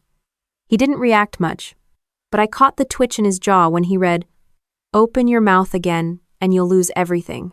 "This is solid," he said at last, "but public opinion in this town is slippery." He's a business owner. He shakes hands at Sunday service. People like that have shadows long enough to cover their sins. Then we drag him into the daylight. I shot back. Whitaker leaned back in his chair, steepling his fingers. "We'll need more than bruises and threats. We need proof that ties his violence to motive, adultery, fraud, anything that shows pattern and intent." My phone buzzed. It was Marcus. I answered on speaker. Olivia, you're going to want to see this, he said. I just pulled security footage from your neighbor's porch cam. Guess what it caught? Whitaker raised an eyebrow as I tilted the phone. Marcus sent over the clip, and within seconds it was on Whitaker's screen. Ray pounding on my door at 1:30 in the morning, crying out for help, her voice faint but clear enough to make anyone's chest tighten. Whitaker sat forward. That is gold. Direct evidence of her condition right after the assault. No way he spins this as a misunderstanding. Handvol. I felt a grim satisfaction settle in. That's one piece. We'll get more. Whitaker nodded. Build me a portfolio. Medical, video, financial if you can get it. The stronger the net, the harder he falls. I stood up, shaking his hand. Consider it done. When I left his office, I spotted a couple of locals on the sidewalk giving me sideways looks. Small towns love gossip, and clearly word was spreading faster than facts. I ignored them and walked straight to my truck. On the drive home, I called Marcus back. Good work on the footage. Keep your eyes on Kyle tonight. Bar, shop, anywhere he might show up. You got it, he said. But Olivia, you know this could get ugly, right? He's not the type to fold. I smirked even though he couldn't see it. Neither am I. By the time I pulled into my driveway, the sun was dipping low, painting the street orange. I checked the porch cam already live and recording. Inside, Ray was still asleep, her breathing steady. I sat back at the table, opened my laptop, and loaded the files one by one. Photos, medical report, porch video. I created encrypted backups on 2 drives, slipping one into the safe in my closet. In the Army, we say, 1 is none, 2 is 1. Same rule applied here. As night fell, Marcus texted, target sighted, Rusty Spur Bar, with company. I didn't need details to know who company was. Lydia Torres had just stepped into the game. I pulled my truck into a dark corner of the lot across from the Rusty Spur Bar, killed the headlights, and sat low in the seat with my camera ready. The neon sign buzzed like it was about to die, throwing red light over the gravel.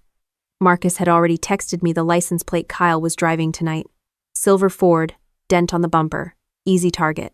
It didn't take long. Around 8, headlights swept across the lot, and that silver truck rolled in like clockwork. Kyle got out, straightening his shirt like he was headed to prom instead of sneaking around on his wife. Seconds later, Lydia stepped out of the shadows. Tight dress, heels clicking on the asphalt, cigarette dangling like she thought she was in a movie. I zoomed in and snapped the first photo. Kyle's hand sliding right to her waist. Click. His mouth too close to her ear. Click. Her laugh loud enough to carry. They walked into the bar like they owned the place. I waited, snapping another shot of the truck, parked under the glowing sign. License plate visible, timestamp in the corner. I had the receipts now, but I wasn't done. After 15 minutes, I slipped out of the truck and circled around to the alley near the back entrance. The bar was loud music blasting, people shouting over beer. Through the grimy window, I caught them at a table, leaning into each other. Kyle was pouring drinks like he didn't have a wife in a hospital bed just hours earlier. I hit record on the handheld cam Marcus had lent me. Video proof.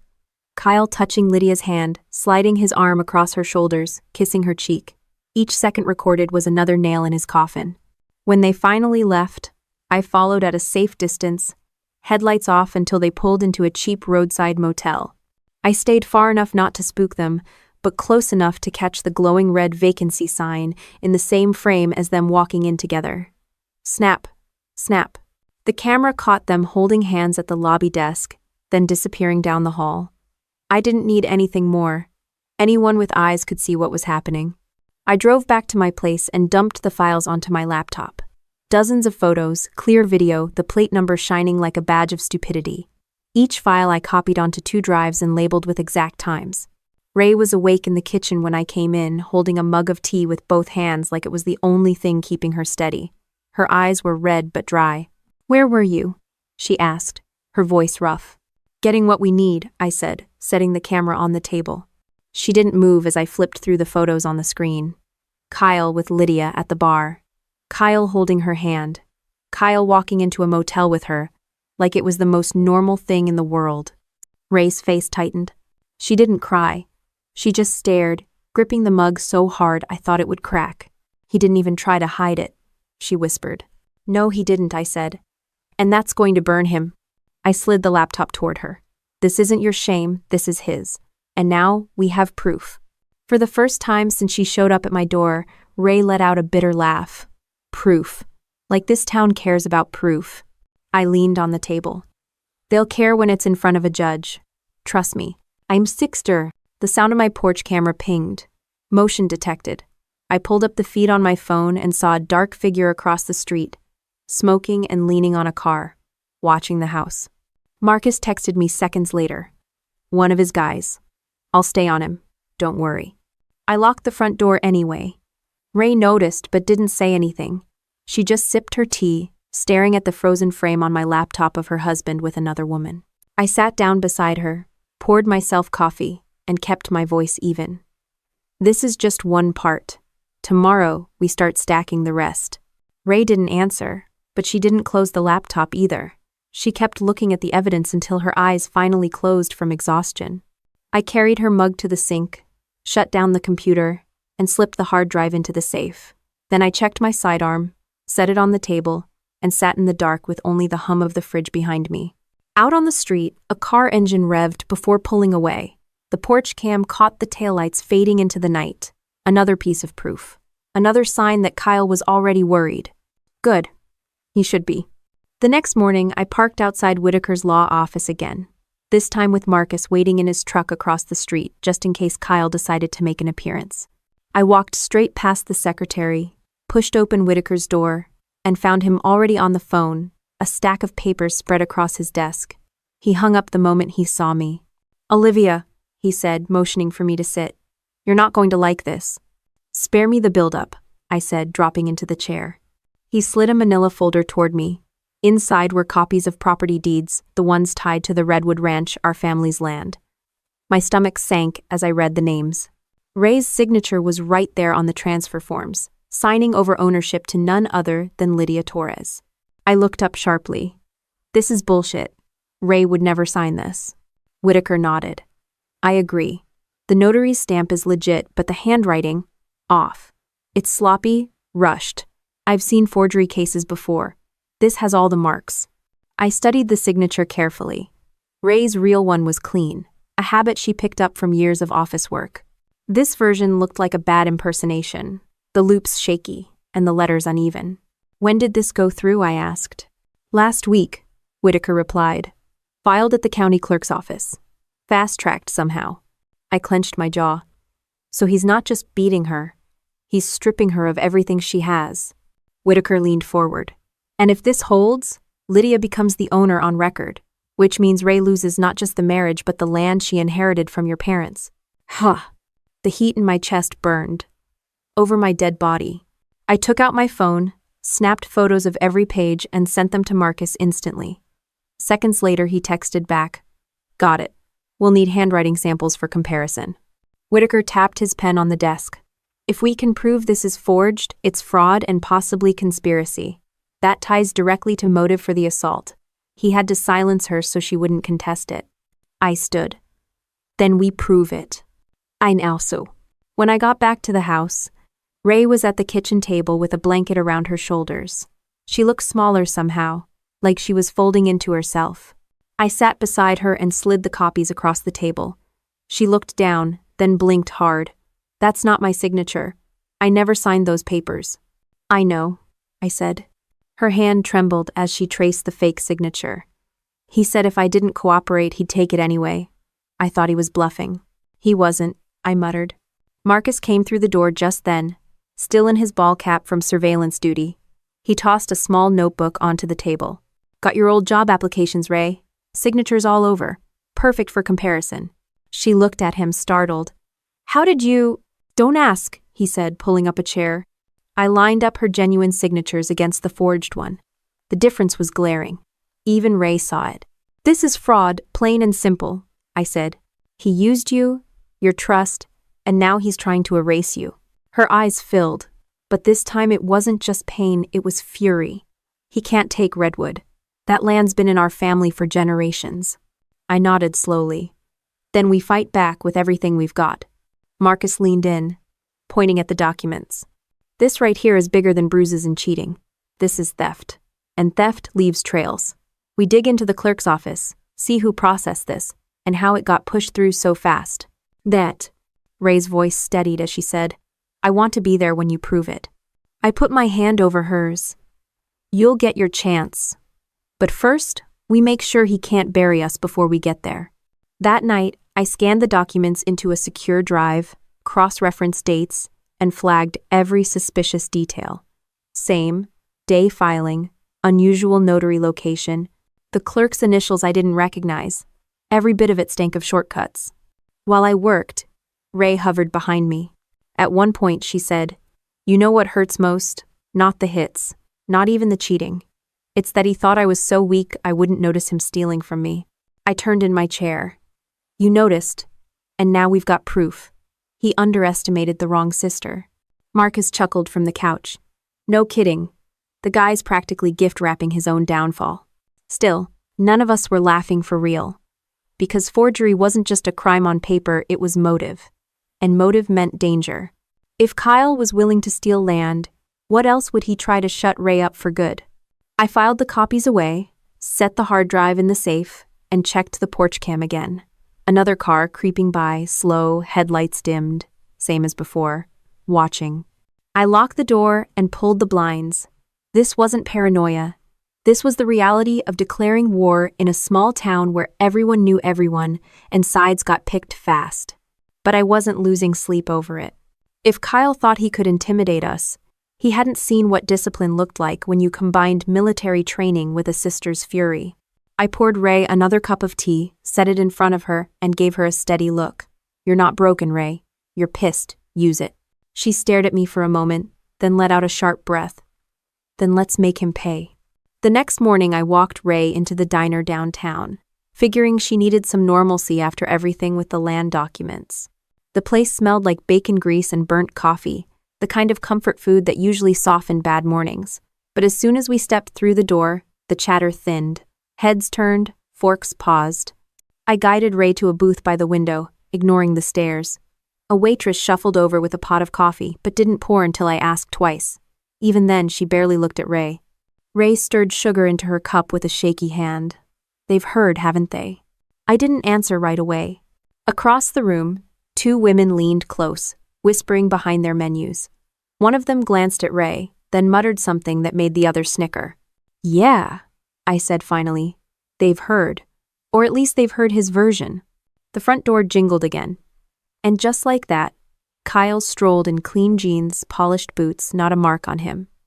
He carried himself like a man who owned the room, shaking hands, slapping backs. A couple of guys by the counter laughed at whatever joke he dropped. The same guys who used to wave at Ray every Sunday after church. My jaw locked. Ray shrank against the booth. He didn't come to our table. He didn't need to. The way people welcomed him said enough. When we left, Ray kept her head down, but the whispers followed us outside. One woman muttered loud enough for us both to hear. Some women just like to make trouble. By the time we reached the car, Ray's eyes were wet.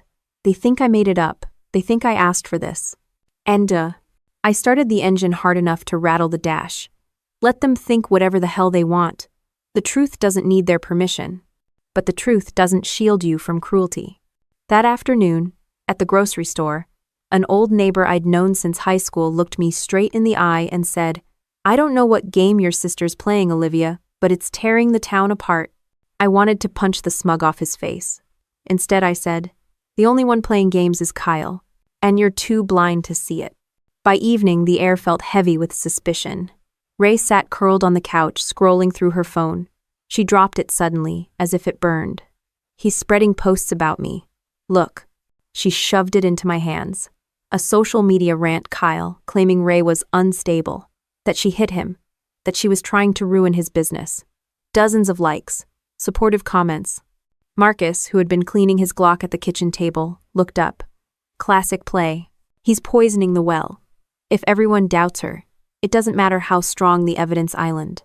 Ray pressed her palms to her temples. I can't walk down the street without feeling like they're judging me. I crouched in front of her. Then stop worrying about them. We're not fighting for their approval. We're fighting for your life. But even as I said it, I felt the sting. Because in towns like ours, reputation was survival. And Kyle knew it. Later that night, I stepped out onto the porch. A piece of paper fluttered against the door frame. I pulled it free. Thick black marker, jagged handwriting. Shut up or lose your sister. My pulse spiked. I scanned the street. A pickup crawled by, its headlights dimmed, then turned the corner. I carried the note inside, laid it on the table in front of Marcus and Ray. Marcus picked it up, sniffed. Cheap paper, gas station notepad, could be anybody. Ray hugged her knees to her chest. He's not going to stop until he destroys me. 9. I leaned over the table, my voice flat. He's already destroying himself. We're just going to help speed it along. The next morning, I walked into Sheriff Raymond Burke's office with the evidence folder under my arm. He was a broad man with a permanent scowl, but I'd known him long enough to tell when the scowl was real. I dropped the threatening note on his desk. Add that to the file. Burke studied it, then looked at me. You sure you want to push this hard, Olivia? He's got friends in this town. I crossed my arms. So do I. He sighed, scribbled something into his log. I'll put a patrol by your place. But don't expect miracles. He's not stupid. He knows how to toe the line. I leaned in. He's already crossed it. Walking out of that office, I didn't feel reassured. But I did feel clear. We couldn't rely on the town to save us.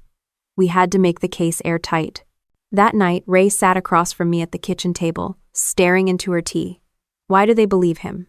After everything he's done, why do they believe him? I met her eyes. Because lies are easier than facing the truth. And he's feeding them exactly what they want to hear. Her hand tightened on the cup. Then we give them the truth so loud they can't ignore it. I almost smiled. That was the fire I needed to see. So I pulled the file closer, added the threat note behind the forged deed copies, and looked at Marcus. We're not just fighting him anymore. We're fighting the whole damn narrative. And we're not losing. I woke at 3 a.m. to the sound of Ray screaming. I sprinted into her room and found her thrashing, tangled in the sheets, her voice hoarse from yelling, "Don't touch me, don't touch me." I grabbed her shoulders gently. "Ray, it's me. You're safe." She opened her eyes, wild and glassy, before collapsing against me, sobbing. Her whole body shook like she was back in that house with him. I held her until she calmed, but the truth hit me like a sucker punch. Ray wasn't just bruised, she was broken in ways I couldn't stitch together. Later that morning, she sat at the table with a blank stare, stirring oatmeal she didn't eat. Marcus set down his coffee and said what I was already thinking. She needs more than bandages. She needs real help. I nodded. I'll call Dr. Angela Cortez. She's worked with veterans before. She'll know what to do. When I made the call, Angela didn't hesitate. Bring her in this afternoon. PTSD isn't just for combat soldiers, Olivia. Abuse victims relive the war in their own homes. The words stung because they were true. By noon, Ray was in Angela's quiet office, clutching a pillow while the doctor asked gentle questions. I stood outside the door, restless, fighting my own ghosts. Because while Ray was trapped in her flashbacks, mine were rushing back too. The smell of burning fuel, the snap of gunfire, the way sand stuck in my throat during a convoy ambush in Kandahar. My chest tightened until I had to step outside for air. Marcus followed me out. "You're not doing her any favors if you burn out too, Major." I shot him a glare. "I'm fine." He raised an eyebrow. "Yeah? Your hand's shaking like you're back on patrol." That. I shoved the tremor into my pocket, furious at myself. But he wasn't wrong. The battlefield had changed, but my body still thought it was at war. That evening, when we returned home, a plain envelope sat on the porch. I knew before I opened it what it would say. Inside, block letters screamed, "Drop it or lose her for real." Ray froze when she saw it, her face drained of color. I crumpled the note in my fist. Enough of this shit. Marcus leaned over my shoulder. "We're dealing with amateurs. If he really wanted to scare us, he wouldn't use gas station paper. Still, we treat it like gospel. I'll set up cameras front and back." Ray whispered, "What if he means it?" I crouched in front of her. "Then he'll have to get through me first." The next morning, I carried the new note straight to Sheriff Burke. I slammed it on his desk. He rubbed his temples. This is escalation. Whoever's helping him isn't smart, but they're desperate. I'll authorize extra patrols near your place. That's not enough, I snapped. You know damn well patrol cars don't scare men like Kyle. Lock him up. Burke shook his head. Not without airtight evidence. I leaned closer. Then let me make it airtight. Back home, I spread every document across the dining table.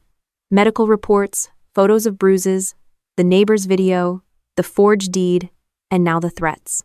Ray sat beside me, tracing her finger over her own signature, comparing it to the forgery. Her voice cracked, but it carried steel. Don't let him win, Olivia. I squeezed her hand. Not a chance. Marcus arrived with a flash drive. Got more for the file. Security footage from the pawn shop. Guess who showed up there late last night? Kyle's lawyer, probably moving money or hiding assets.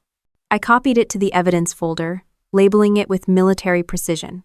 Every file, every timestamp, every threat stacked in order like a battle plan. That night, as Ray slept with a nightlight on, I sat at the dining table in full uniform. Not because I needed it, but because it reminded me who I was. Not just a sister, not just a daughter. A soldier who knew how to fight wars nobody else wanted to fight. My phone buzzed. Unknown number. I answered anyway. A male voice, low and mocking. Drop it, Major. Soldiers come home in body bags all the time. You want your sister to end up the same? I gripped the phone so tight my knuckles cracked. Listen close. If you or Kyle so much as breathe near her again, I'll bury you in so much evidence the DA won't even give you bail. The line went dead. I lowered the phone, pulse hammering, and looked across the table at the wall of evidence we'd built. This wasn't just a family dispute anymore.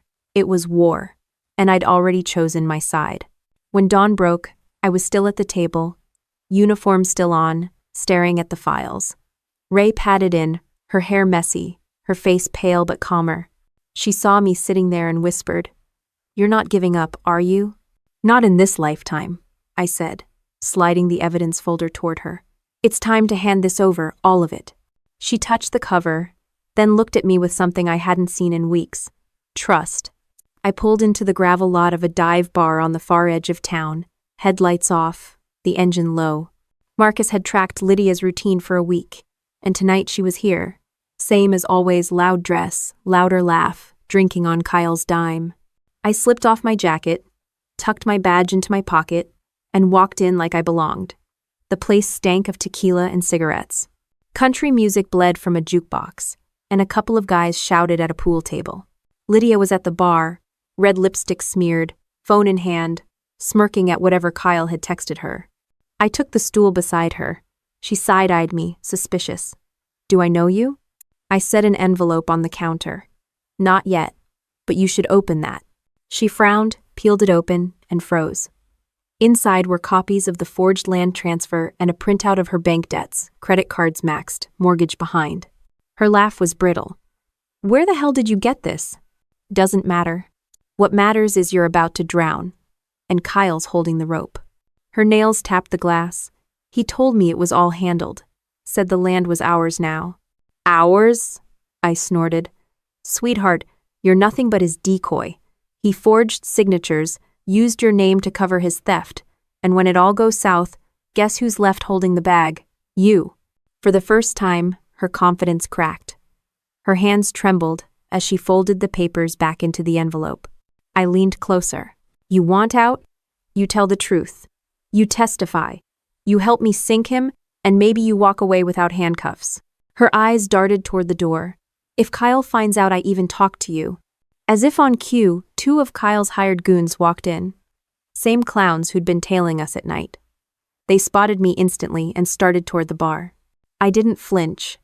Instead, I pulled my badge from my pocket and laid it on the counter, in plain view. "Go ahead, boys. Make my night." They froze mid-stride. One muttered something under his breath, and both backed out, shooting daggers my way but unwilling to test me in front of witnesses. Lydia exhaled shakily. "Jesus. He really sent them here for me?" "No," I said flat. "He sent them for me, but you just saw what side he's willing to sacrifice first." Her lipstick-smeared mouth pressed into a hard line. "So what's your offer?" "Testify," I said.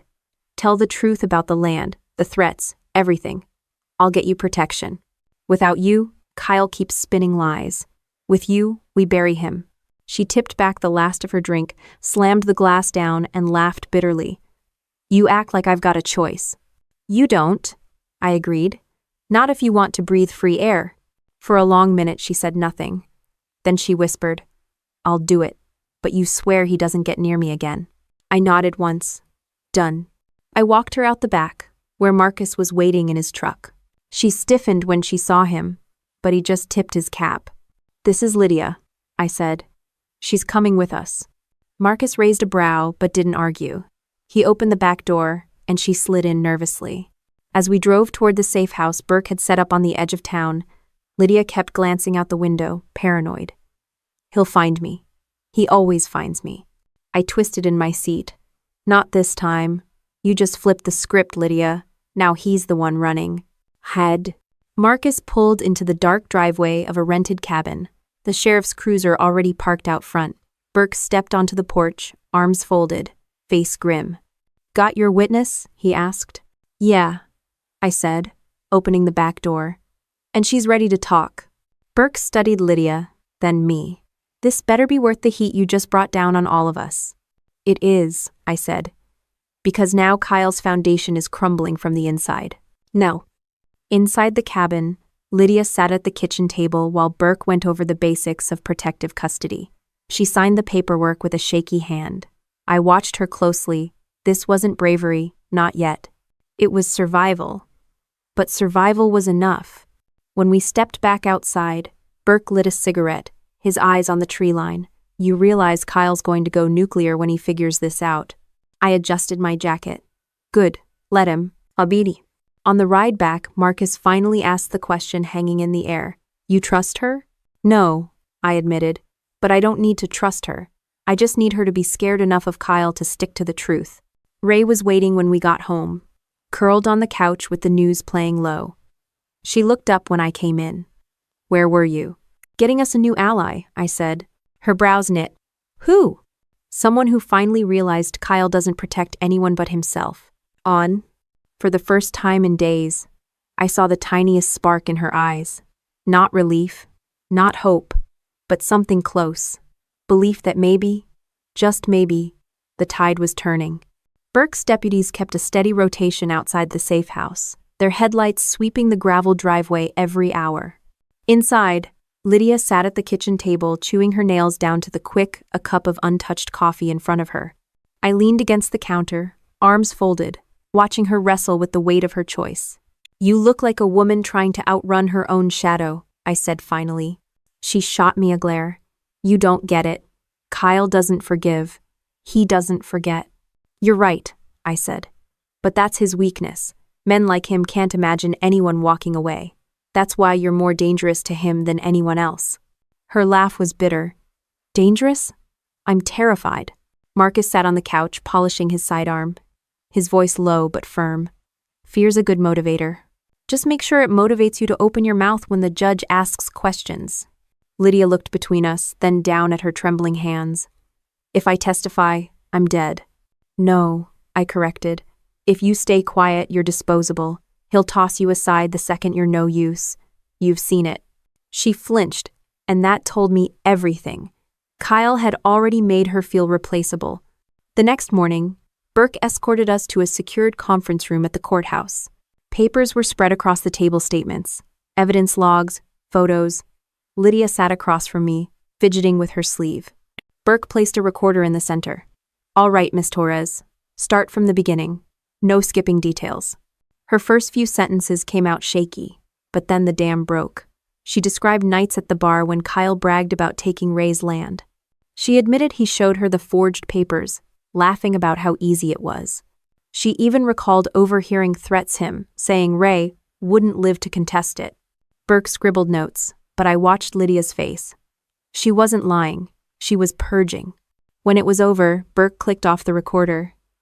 This testimony ties everything together. If she repeats it on the stand, we've got him boxed in. Lydia slumped in her chair. You don't understand. I can't go back out there. People will know I talked. I leaned forward. That's why you're staying under protection until trial.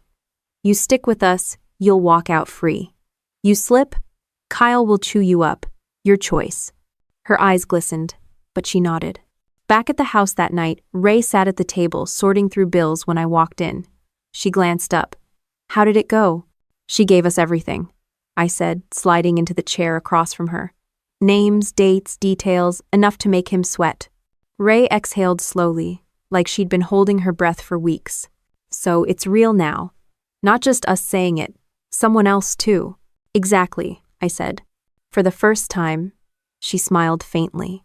It didn't erase the bruises or the nightmares, but it was there, a crack in the darkness. Later, Marcus and I stepped out onto the porch. The night was quiet except for crickets. He lit a cigarette, took a long drag and said, "She's still a wild card. Don't forget she picked his side until it suited her not to." "I don't care why she flipped," I said. "I just care that she did." He flicked ash into the gravel. "Let's just hope she doesn't flip back when the pressure hits." The following day proved his point. News spread through town like wildfire. At the hardware store, I overheard two men whispering about how Lydia had betrayed Kyle. At the diner, a waitress muttered, "Figures she'd sell him out for a deal." Public opinion didn't matter in court, but it mattered to Kyle. And when cornered animals panic, they bite. Sure enough, that night, the safe house phone rang. Burke answered, then handed it to me, his face tense. Kyle's voice came through, slick as oil. "Trading secrets with my girl now, Major? Thought you were smarter than that. You mean the girl who just buried you with testimony?" I shot back. His chuckle was dark. "She's lying, and you know it. But hey, good luck. People around here believe me before they believe some washed-up soldier and her broken sister." I clenched my jaw. "We'll see what the judge believes." Before he hung up, his voice dropped to a threat. "You can't guard her forever." I slammed the phone down, rage simmering under my skin. But instead of letting it eat me alive, I turned it into resolve. The next morning, Lydia was moved again, new location, tighter security. Ray and I sat with Whitaker at his office, going over the mountain of evidence we'd built. He looked at us over his glasses. With Lydia's statement, the fraudulent deed, the medical reports, and the threats, this is the strongest case I've seen in years. But brace yourselves, his attorney's going to fight dirty. Ray squared her shoulders. "Let him. I'm done hiding." Whitaker smiled faintly, then tapped the stack of files. "Good.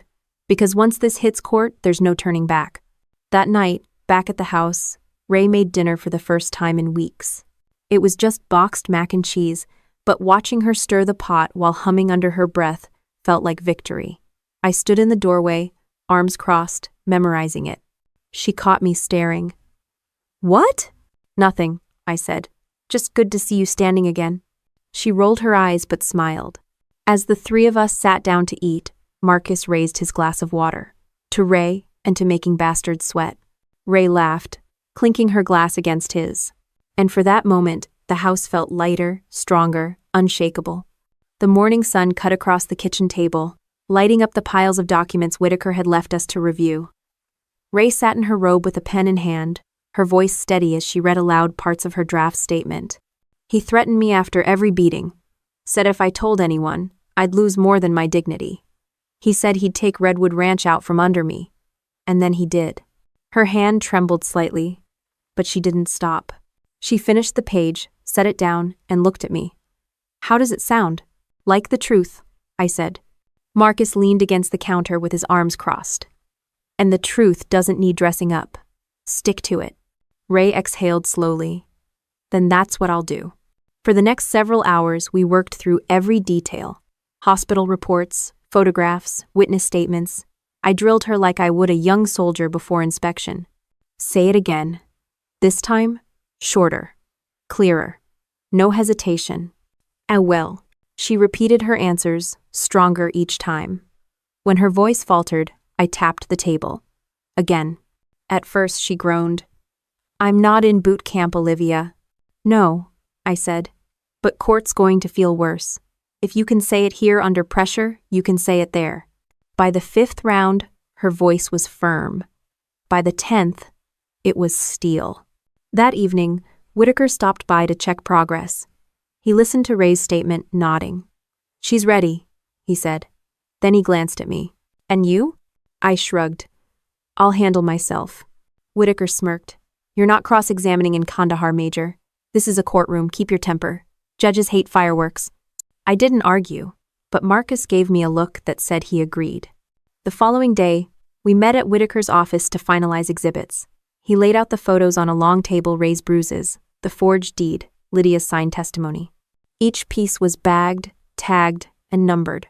Jurors are like recruits, Whitaker said. You spoon-feed them. Line it up, step by step, so they can't get lost. We'll start with the medical records, move to the video, then the fraud, then the mistress's statement. By the time we're done, the only one looking like a liar will be Kyle. Ray studied the photo of her swollen eye. Her jaw tightened. Show them all. Don't hold back. Whitaker nodded. That's the plan. Later that night, Ray sat on the porch with me, wrapped in a blanket against the chill. She looked at the stars and said, "Do you think the judge will actually believe me?" I turned toward her. It's not about belief. It's about evidence. And we've got enough to drown him. She gave a small smile. You always make it sound so simple. It's not simple, I admitted. But it's doable. And that's all that matters. The next morning, Burke stopped by with updated security details. We'll have an escort take you to the courthouse. No solo travel until this is done. Ray frowned. Is that really necessary? Burke tapped the folder in his hand. I've seen men like Kyle. Cornered, they get sloppy. Don't underestimate him. Marcus muttered. She's not. We're just making sure he's the one sweating this time. For the rest of the week, we drilled every scenario. Cross-exam questions, character attacks, even the possibility of Kyle trying to smirk her into silence. I made Ray stare me down while I barked accusations at her, forcing her to hold her ground. At one point she snapped, "Stop yelling, I get it." I lowered my voice. Good. Now remember how that feels. Because if you can shut me down, you can shut down any lawyer he throws at you. By Friday, Ray wasn't just answering questions, she was owning them. When Marcus asked, "Why didn't you leave sooner?" Ray shot back. Because I thought love meant patience. I was wrong. And I won't be wrong again. He blinked, then gave me a rare smile. She's ready. Lao. That night, the three of us sat around the kitchen table eating takeout. Ray poked at her fries, then looked at me. You know what the turning point was? When you made me practice until I hated you for it. Somewhere in the middle of that, I realized I wasn't scared anymore. I was mad. Mad works, I said. Mad gets you through the door. She raised her glass of soda. Then here's to being mad. Marcus clinked his bottle against hers. And to making Kyle choke on it? Axe. The mood stayed light, but I didn't forget the weight of what was coming. I'd seen soldiers psych themselves up for missions only to crumble under fire. Tomorrow wasn't bullets and sand, but the stakes were just as high. Still, as I watched Ray laugh at one of Marcus's dry jokes, I knew she was no longer the woman who collapsed on my doorstep. She was ready to face him, and I was ready to stand beside her, no matter what it cost. The courthouse smelled like old wood and disinfectant, the kind of place where history clings to every bench. Ray walked beside me, chin high, a pale scarf wrapped around her neck to hide the last fading bruise. Marcus flanked her on the other side like quiet security. When we pushed through the double doors into the courtroom, I felt the air shift. Kyle was already there in a tailored suit, smirking like he'd just walked into a poker game he couldn't lose. His lawyer, Valdivia, sat beside him, flipping through a stack of notes with a calm arrogance that made me want to knock his teeth in. The room filled quickly, neighbors, curious onlookers, half the damn town. Some whispered, some avoided our eyes, but all of them were here to watch the spectacle. Judge Henry Caldwell entered, his gavel cracking against the wood. This court will come to order. Whitaker stood, shoulders squared. Your Honor, this is a case of domestic assault, fraud, and conspiracy. We will show beyond any doubt that Kyle Donovan abused his wife, Ray Donovan, and attempted to steal her inherited property through forgery. Valdivia rose smoothly, his voice sharp. Your Honor, this is a case of bitterness and fabrication. The so-called victim is using false allegations to extort my client, while her sister, a military officer, abuses her authority to interfere. Caldwell's expression didn't change, but his eyes flicked toward me briefly. I gave him nothing back. The prosecution began. Whitaker presented Ray's medical records first. Photos of bruises filled the projection screen. Murmurs rippled across the room. Some people looked away, others leaned forward. Then the neighbor's video played the sound of Ray's desperate knocking at 1:30 a.m., her choked sobs captured in the grainy footage. The whispers turned into silence heavy enough to crush bone. Ray sat rigid in the witness chair, hands folded tight. Whitaker guided her gently. "Mrs. Donovan, can you tell the court what happened that night?" Her voice trembled but held steady. "He hit me. He said I was worthless. He said if I told anyone, he'd take Redwood Ranch and leave me with nothing. That's when I ran to my sister's house." Valdivia pounced on Cross. "Mrs. Donovan, isn't it true you and your husband argued often? That you sometimes raised your own voice? That perhaps you provoked him?" Ray didn't flinch. "Raising my voice doesn't explain broken ribs or forged deeds." Valdivia's smirk faltered, but he pressed on. "And isn't it true you're only saying this now because your sister is helping you, because you want to punish him financially?" Ray's eyes locked on him. "No. I'm saying it now because I don't want to end up dead."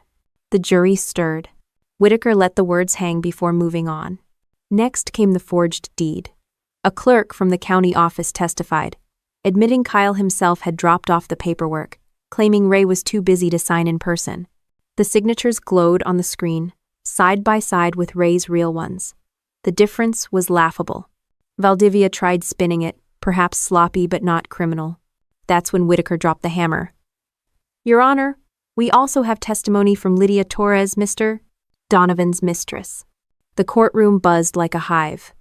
Lydia walked in under guard, hair pulled back, no makeup, nerves written all over her face.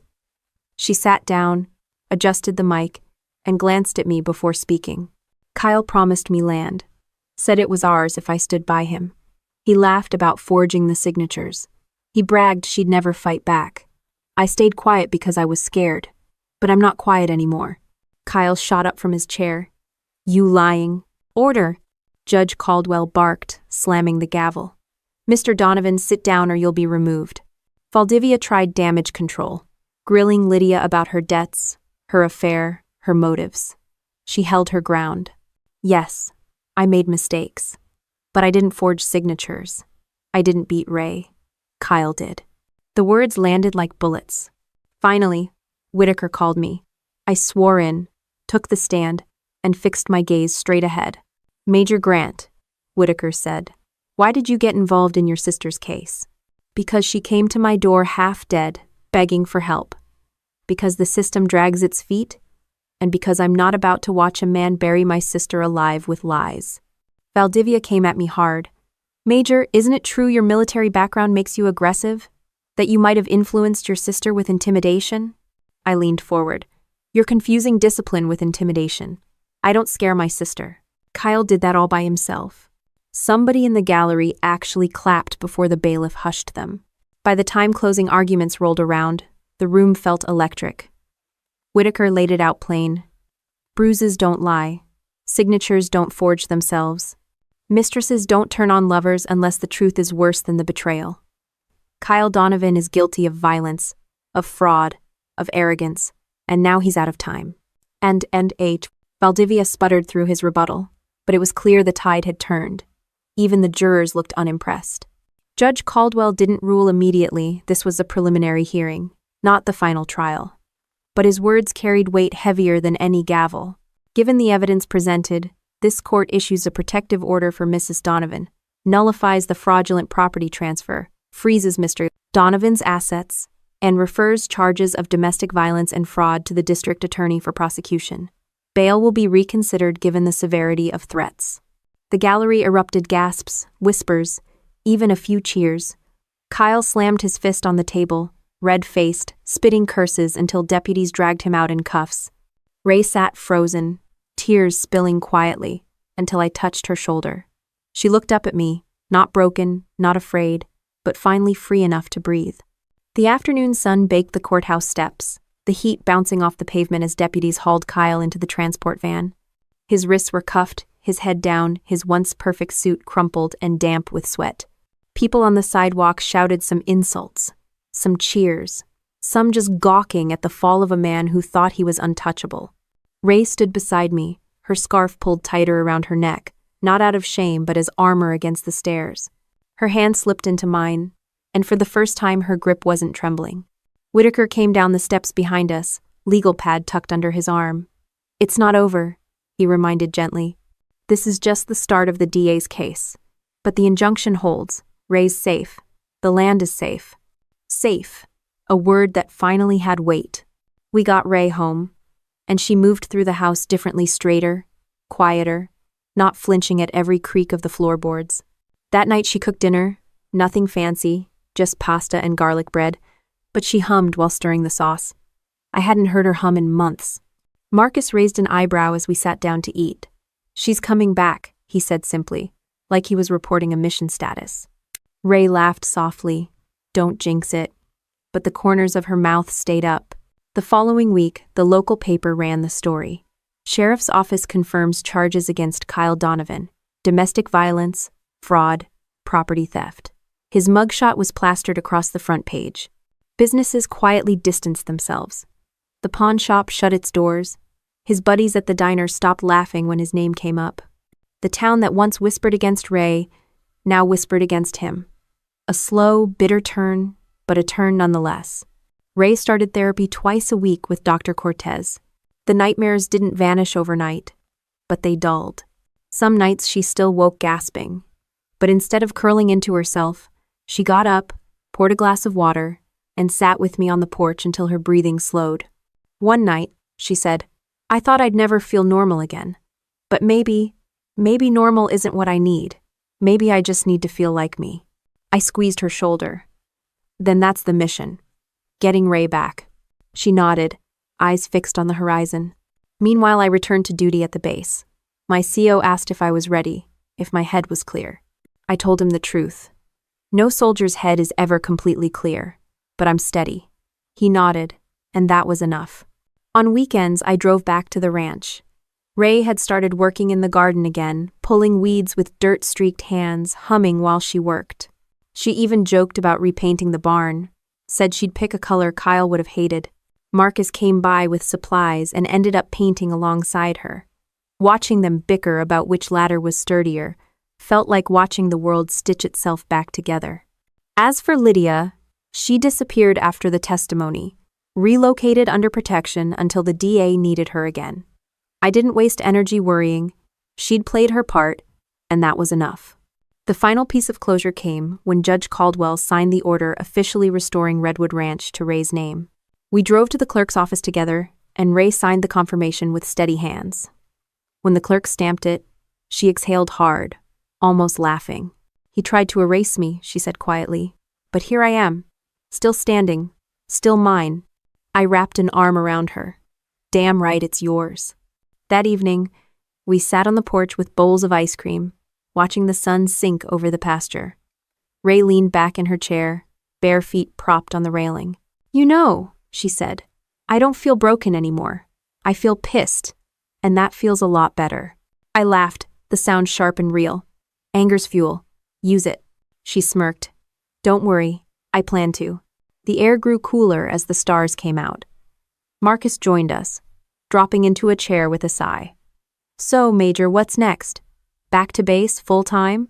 "Yeah," I said. "But I'll be here whenever Ray needs me. Army or not, family comes first." Ray gave me a look that was half grateful, half teasing. "Careful, or I'll get used to having you around." "Don't push it," I said, but I smiled. Weeks later, Ray got a job offer from an accounting office in town. When she came home with the news, she was glowing. I got it.